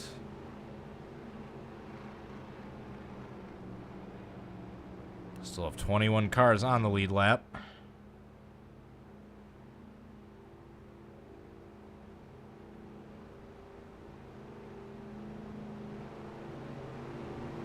Let's drive through streaming. Oh, truck sim. Hell yeah.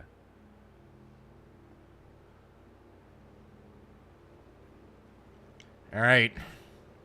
This could be final restart of the race. Who you got? You can't pick the winner when we're about 2 laps away from the finish of the race, so you gotta... I want to hear your picks now. You got Logano, you got Stenhouse, Byron, Blaney, Suarez, or someone else that is not sitting in the top 5. I want to hear your picks. Also, I haven't asked this directly yet, but if you guys could please hit the like button now, I'd truly appreciate it. If you're still watching this 2.5 hours in.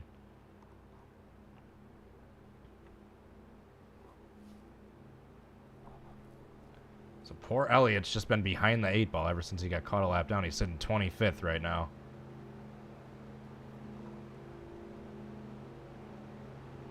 Not a great race, but as long as people keep wrecking out and he keeps avoiding the wrecks, he could slowly keep gaining spots.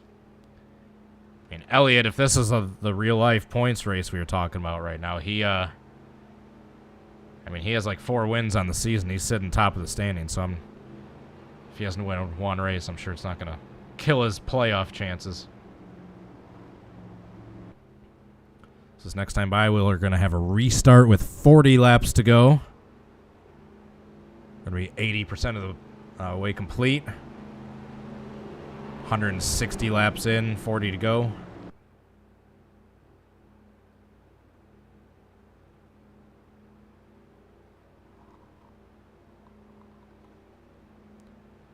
Whew, that's the calm before the storm. Let me take a sip of water.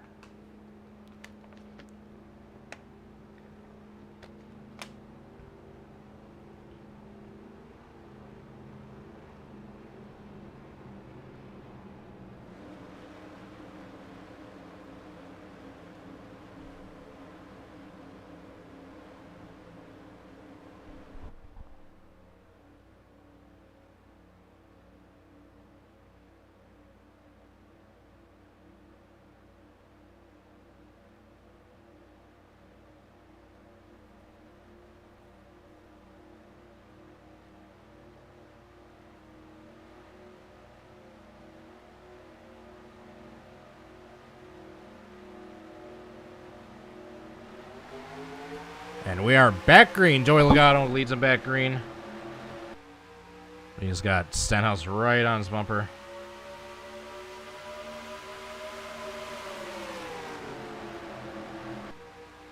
Can they make it green the rest of the way through?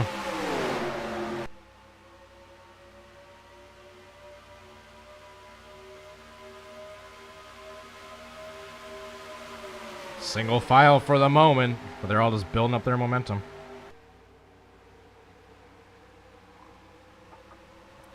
And there's that momentum I'm talking about. Stenhouse to the inside, but Byron to the inside hit. We're going to be 3 wide for the lead. For a moment. But then Stenhouse has the most momentum out of that group. He pushes forward to the lead. Thanks in part to the arrow push by Blaney coming up through the middle. So Stenhouse through to the lead. Let's take a look further back through the field. Make sure no one's wrecking. No spins so far.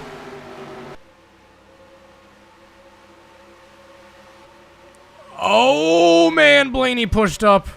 Got into Stenhouse. That was close.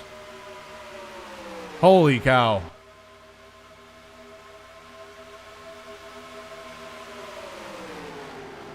Where is Cindric? What happened to Cindric? There he is, 17th. He's just in the back of the tail end of the lead lap. So Penske back to 1-2.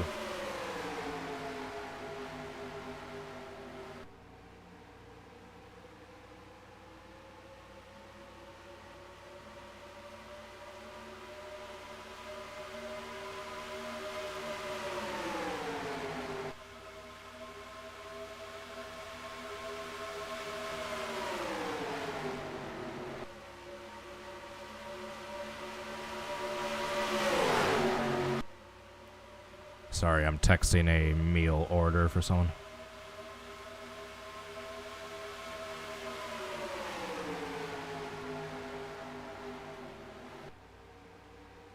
Penske 1-2. Joey Logano looks to the inside. Now they're side by side for the lead.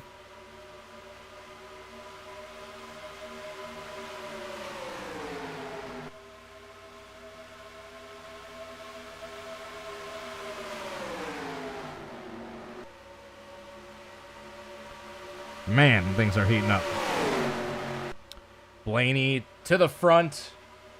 Here comes Truex, who led precisely 1 lap earlier. Closing back in. Pedro, this was a work of the great drive-through. He said he's working on a tutorial for it, but he's just short on free time in the recent weeks, but he said once he's done with that tutorial, he will be obviously releasing it to the public. It's no grand secret he's hiding from anyone. It's just a fairly complex process to put together that it was set up months ago when he helped explain it to me, and I would not remember it. But yes, he will be releasing his tutorial at some point. Just give him time. Please don't bug him. He's a very busy boy. Busy shrimp. Truex to the inside.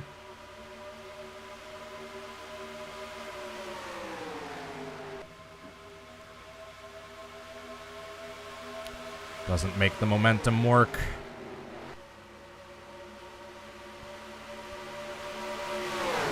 Stenhouse to the inside. That inside usually doesn't have a great run anywhere except for like a specific spot in turn 4. Like right here, you'll see him check up, but then right here in a spot in turn 4, he'll gain a bunch of that time back right there. But all of their spots on the track, the outside is OP. It's interesting.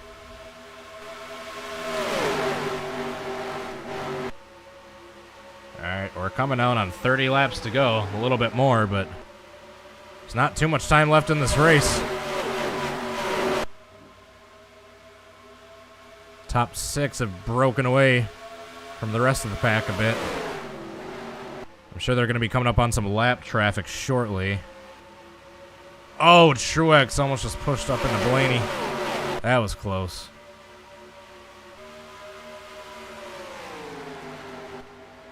That was close.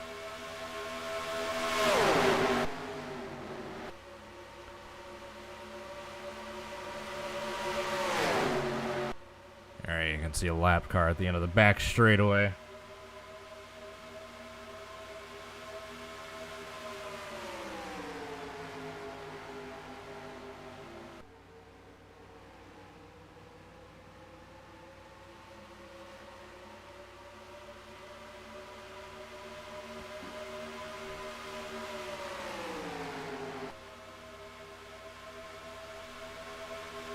Everyone's kind of just sitting back, setting up their move. Waiting to see how this plays out. 31 laps to go. Truex fanning out to the inside, but he's not going to have great momentum heading into 3. You can see right here, he's going to have to check up. Yep. And he'll gain a little bit of ground back, but now he's already side by side to Logano. Eric Jones silently about to sneak his way into the top 3. Has not yet led a single lap today. Eric Jones is the only one in the top 8 right now that has not led a lap. We've had so many different leaders in this race. Oh, they have caught Dennis Hamlin. Slow car. Slow car. Slow car is going to be in the way. Wow, that... I looked away for a second and they caught up to the end of him. That caught me off guard. Logano. Oh, no. Any Logano fans out there, look away. Back up front, we are side by side between Blaney and Truex. Looks like Logano's finally going to get past Hamlin now. But after losing about 15 spots, his race is just about over. Side by side between Blaney and Truex. Still side by side. Truex gets the advantage. Leads another lap. They're coming up on a slow car of Bowman. Very slow. Blaney to the inside. Oh, man, it's just going to be navigating lap traffic at this point.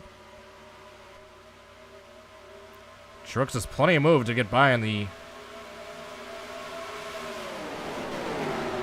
inside, I would have thought. Instead, he goes to the outside. Oh, boy. Oh, boy. I predict this not ending well. I predict this not ending well. With them being 4 wide. Take it easy, boys. All right, we're good, actually. We're good. Blaney gets a little bit of breathing room after that. Todd Gilliland has moved his way up to second, followed by Cole Custer, who, fun fact, I just recently learned this. Cole Custer has apparently not had a top 5 since... Oh, big crash. Big crash in the back. Involving Suarez. Oh, no, his race has got to be done. I know there's a crash right now, but to finish my thought, Cole Custer has apparently not had a top 5 since his 2020 Kentucky win. Oh my goodness, what a crash I saw in the background. He got up on his side. From what I could see, that kind of looked like the Eric Jones Kansas crash from a few years back. Like 2017, I think. Ouch. All right, let's follow these pit stops and then go back and see what happened. Coming to the line here, it's going to be 25 laps to go. So this caution was 25 to go.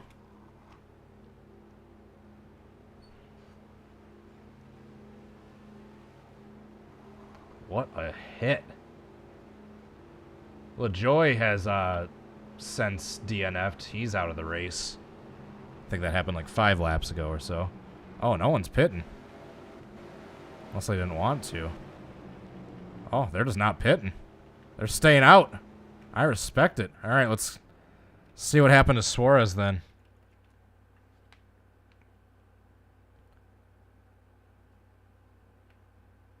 Oh.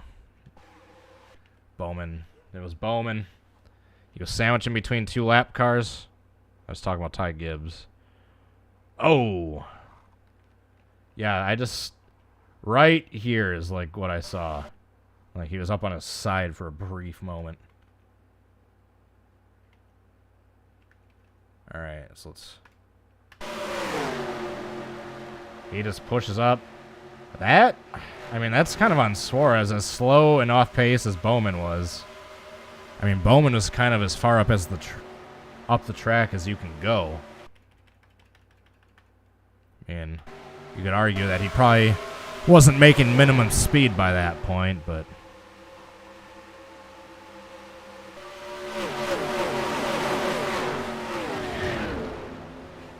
Dramatic camera view.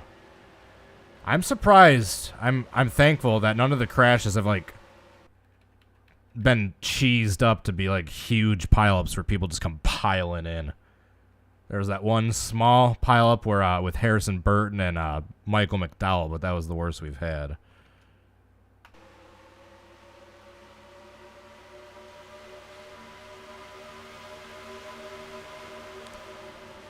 All right, let's watch a couple on boards.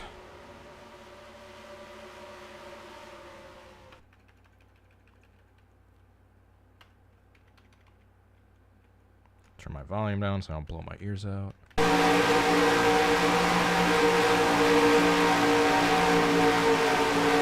I say, Bowman obviously damaged off the pace. Suarez just drifts into him.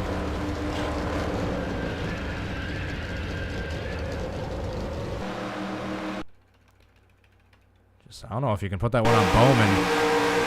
He's slow. He gets up. He goes up high. It's like one lane away from the wall.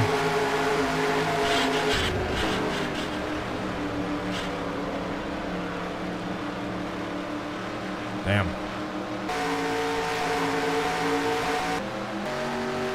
Daniel Suarez, who looked like he was one of the strong cars earlier in the race.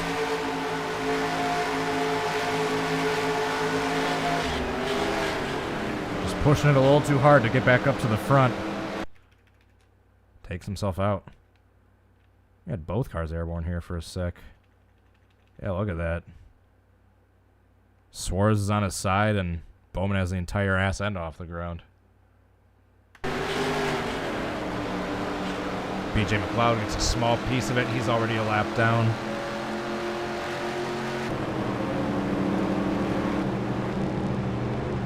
Assuming we're coming to one to go. Yep.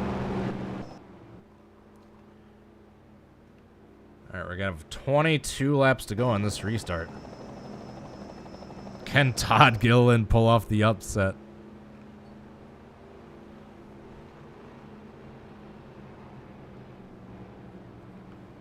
And will they make it on fuel? I think they will. Because they, I think they only had one caution the first stage, and they were still pretty much making it to like lap 45 with only a couple of the back markers pitting. And that final stretch from when I was talking about was from the last time they pitted was 45 laps, 46, but they've had 3 caution sents and have spent a few of these laps pacing, low RPM, not using nearly as much fuel. So I think they will be able to make it to the end on gas, but they're going to be slipping and sliding a lot because the tires are going to be pretty worn by then.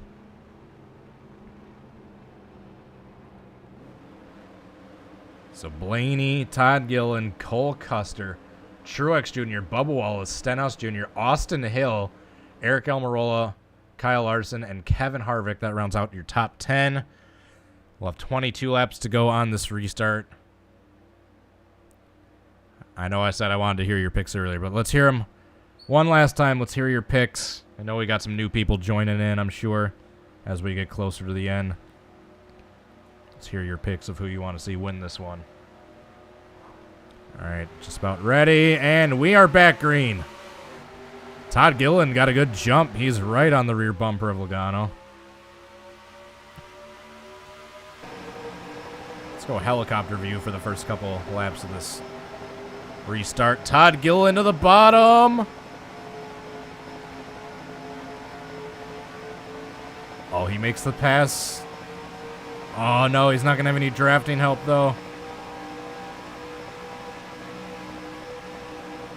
And yeah, he's going to have to check up right here. Yep. Ah, shoot. He lost about 4 spots right there because no one wanted to draft with him. As we got Austin Hill sending it on the inside.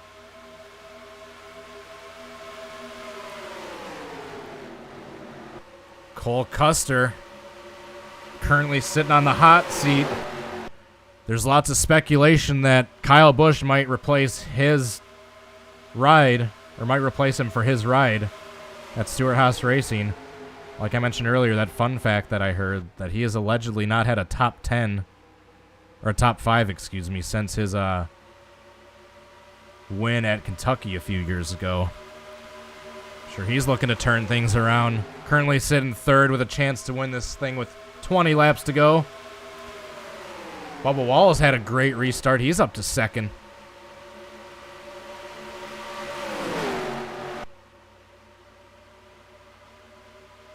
We'll be seeing you. We'll be seeing you. Alright, so less than 20 laps to go.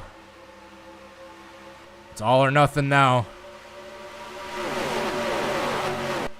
The only strategy now is get to the front and try to win.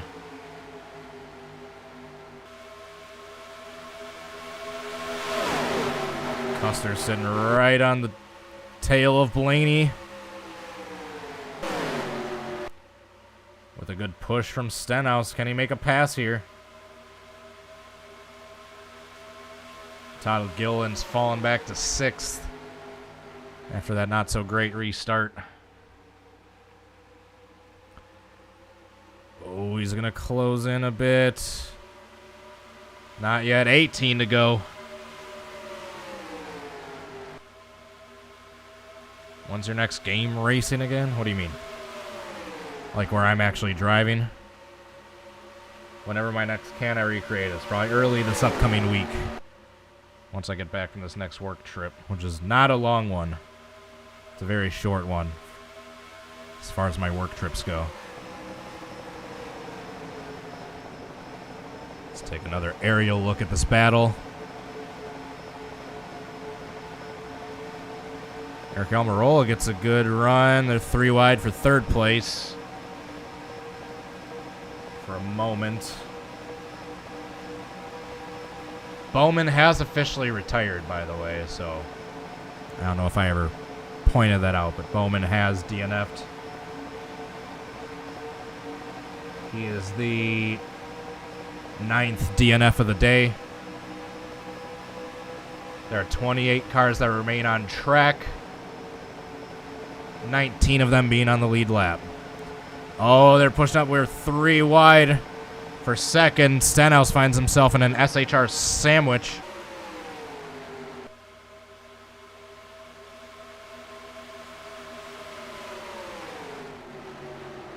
Ryan Blaney looking strong right now in these closing laps. Truex is a stronger car that led a few laps earlier in the race. He's trying to get back to the front. I'm going to count how many different leaders there's been.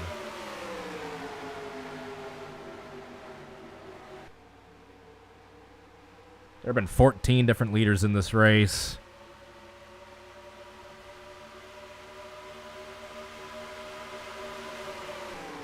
It's a pretty good stat. That's some decent parity.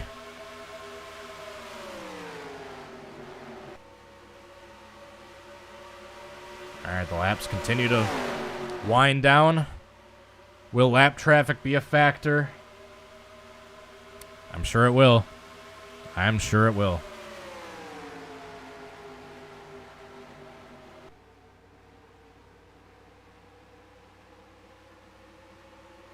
Oh, Cole Custer. Here he goes, trying to make that move on the inside. Oh, that's the pace car.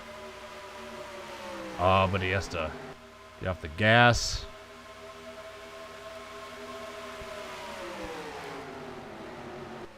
Ryan Blaney back to the lead. We have 14 laps to go, now 13 and a half.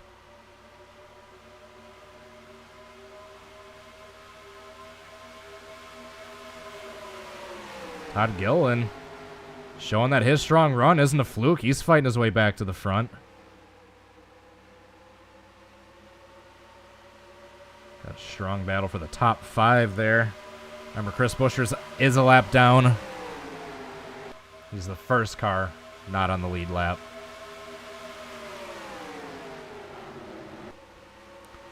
Cole Custer. Seems like he keeps having a good run, but right around here he's gonna lose that momentum by having to push up on the inside line coming out of the corner.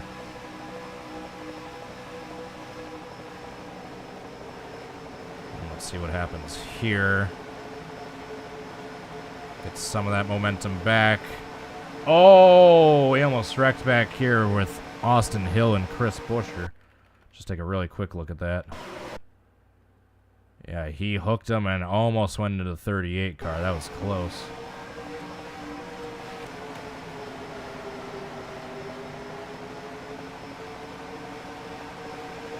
Chris Buescher's trying to get his lap back.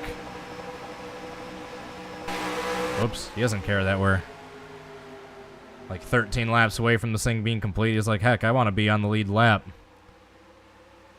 Truex with a strong push. He's up to second.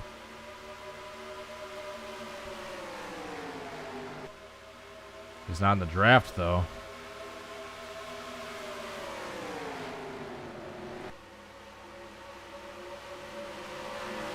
Oh, we got a lap car. It's Hamlin again. How are they going to work their way around him? Looks like they're all going to get around him on the inside, evenly for the most part. Perfect. All right, sweet. So the battle for the lead was not interrupted by the lapper, but we're not done with lappers. I believe that was 10 to go right there. If I'm not mistaken, that was indeed 10 to go at the line.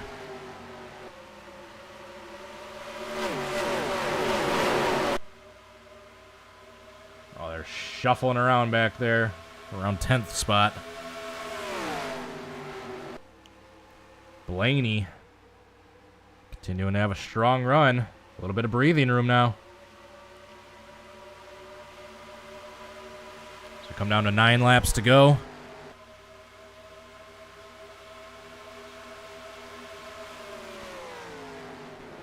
Truex and Stenhouse got to work together here. If they want to catch them, they got to use each other's draft. As opposed to those cars that are going nearly 3 wide back there. They're working together so far, and they are closing back in on him. Except Stenhouse might try to go underneath Truex here now. Which he will. Except he's going to push up, not have draft, and have to fall back behind Truex. That was 8 to go right there. God, thank you for being on that drop. Every time I look away. Those bots, they just look at any YouTube channel. Like, they're everywhere. They are everywhere. Get your crap together, YouTube. Remember the days of, I don't even remember what the name was, but that one infamous bot or troll, whatever that was, that we had, like, 4 or 5 years ago that just kept coming back. Knock on wood. Truex taking a peek. A little peek. 6.5 laps to go.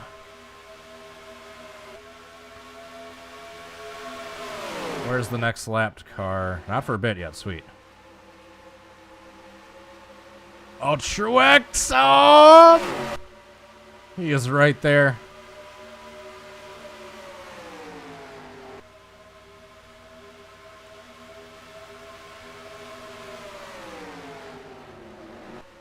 Alright, less than 6 to go. Blaney cannot get away. It's the issue with the draft being so prevalent at tracks like this. You can get out front, but you're breaking that wake, and everyone can use your slipstream behind you. All right here. Oh, man, that was close. He had to get off the gas. There comes Austin Hill back to 4th. Solid run for that young driver in his first Cup Series start. All right, that was 5 to go right there.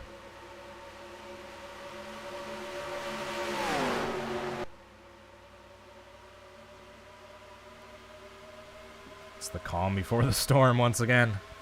Everyone getting back in the line, setting up their moves.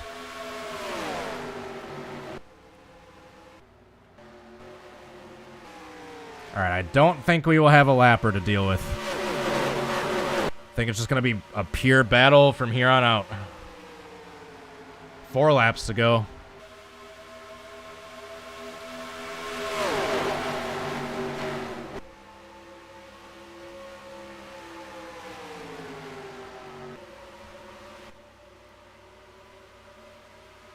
Austin Hill with a solid start. Kevin Harvick up to 5th.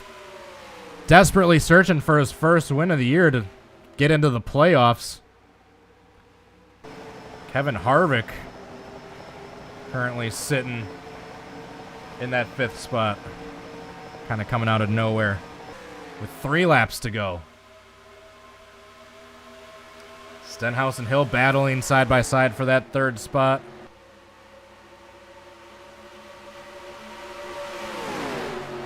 That's allowing Truex and Blaney to set up their moves on one another. Coming to 2 laps to go. Hill has cleared into 3rd. Will anyone need to pit? Remember, it's been a while since the last pit stop.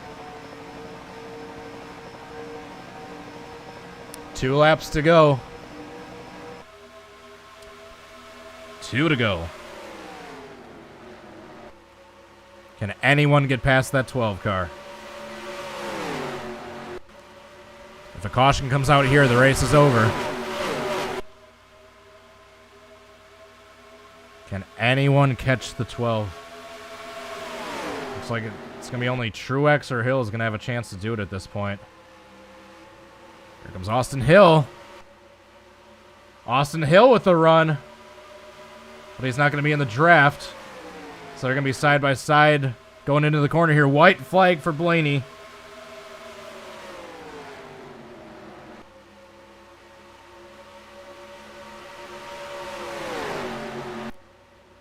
Austin Hill clears his way into the 2nd spot. Can he make one last move on Blaney? Blaney comes out of turns 3 and 4. They are side by side. It's not going to be enough. Ryan Blaney is going to win the 2022 Firekeepers 400 at Michigan International Speedway. What a race for Ryan Blaney, who ends up leading 46 laps, the 2nd most of any driver, only 6 less than that of Elliott. So he was close to becoming the dominant car of the day on paper. So it's fitting that Blaney won. Justice has been served. If Elliott couldn't get it, Blaney's a good alternative. All right, let's save this race. The replay. 2022 Firekeepers Casino 400. I want to export just the results too when we get the chance. All right, let's take a look at your final running order. So, having that accident early on and was the first to DNF, Harrison Burton in 37th. 36th is Ross Chastain. 35th was Noah Gragson with a header issue. McDowell was 34th. All 4 of those cars are part of that first incident. Then you had Justin Haley, 33rd. Austin Dillon, 32nd. Chase Briscoe, 31st. LaJoy, 30th. Bowman in 29th. All those cars pretty much had damage, I believe. Hamlin in 28th was the last car on track running. And then you had Josh Bilicki in 27th, 2 laps down. J.J. Yaley in 25th. Or 26th, excuse me. Cody Ware, 25th. And then Brad Keselowski 1 lap down in 24th. B.J. McLeod, 23rd. Ty Gibbs in 22nd. Chase Elliott almost worked his way up to a top 20 spot after suffering that earlier bad luck. And then Chris Buescher got the top 20 spot. The first car on the lead lap, Christopher Bell in 19th, followed by Daniel Suarez in 18th. Cindric in 17th. Ty Dillon in 16th. Bubba Wallace in 15th. Kyle Busch in 14th. Todd Gilliland in 13th. Kyle Larson 12th. Tyler Reddick 11th. Eric Almirola was their first car in the top 10. Then Logano 9th. Eric Jones 8th. William Byron 7th. Cole Custer 6th. Kevin Harvick 5th. Ricky Stenhouse Jr. in 4th place. Truex 2nd. Making an impressive first start in his Cup Series debut. Austin Hill in that 2nd spot.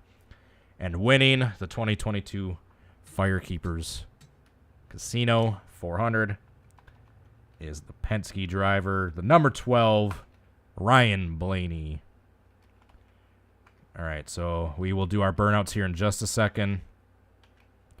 I promised to show you guys that massive wreck I had in testing for the stream earlier. So let's I want to show you that really quick. And it was fitting that I had Truex on the cover because I had the thumbnail made long before this wreck happened. Yeah, watch what happens here. So I was just testing to see how the AI were racing. All right, this was not our race, but watch what happen. Watch what happens here. We'll be seeing ya. Oh my goodness.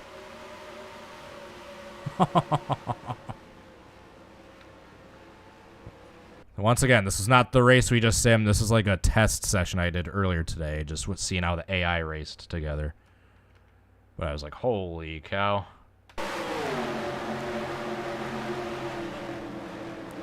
Jesus. And Eric Jones flips too.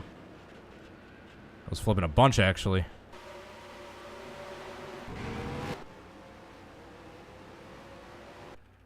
One more view. Let's go with helicopter view.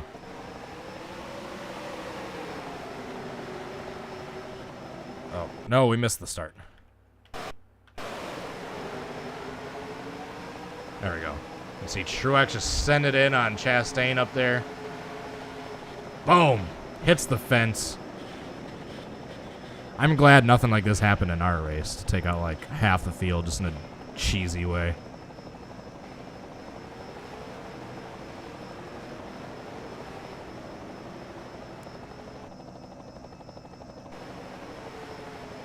Let's go on board with Truex. Oh shoot.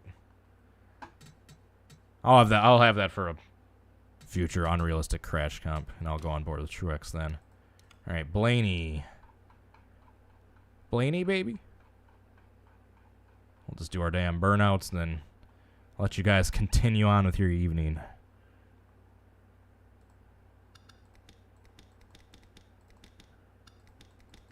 It was the one with the Cadell, Red Hood. Cardell, that was it.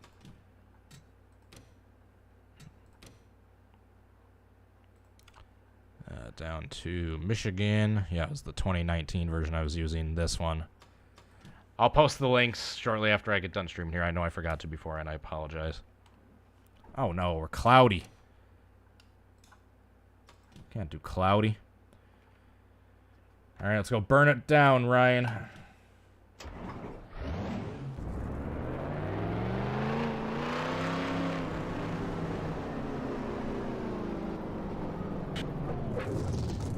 Polish victory lap to the empty audience. Empty crowd.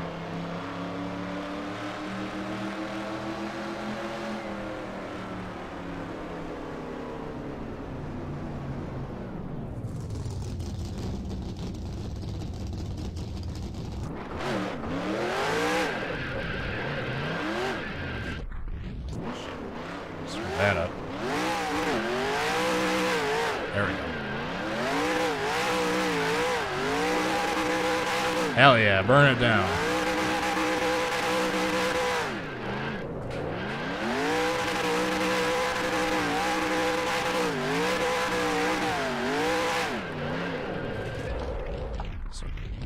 Congrats to all you Blaney fans out there.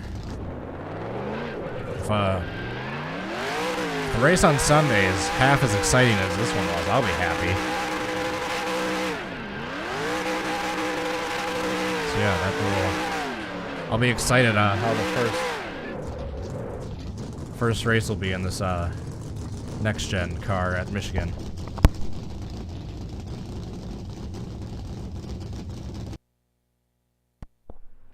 Alright, so that is that. Alright, we will get on out of here. Thank you so much to Lord Shank for the $10 of Super Chats earlier. Thanks to all you other supporters. Where... Alright, yeah, there we go. Alrighty, I will stream. I promise it won't be nearly as long as the gap since the last time I streamed, but we're going to get on out of here. Thanks to everyone for watching. Hope you all have a great rest of your night. See you guys. Bye.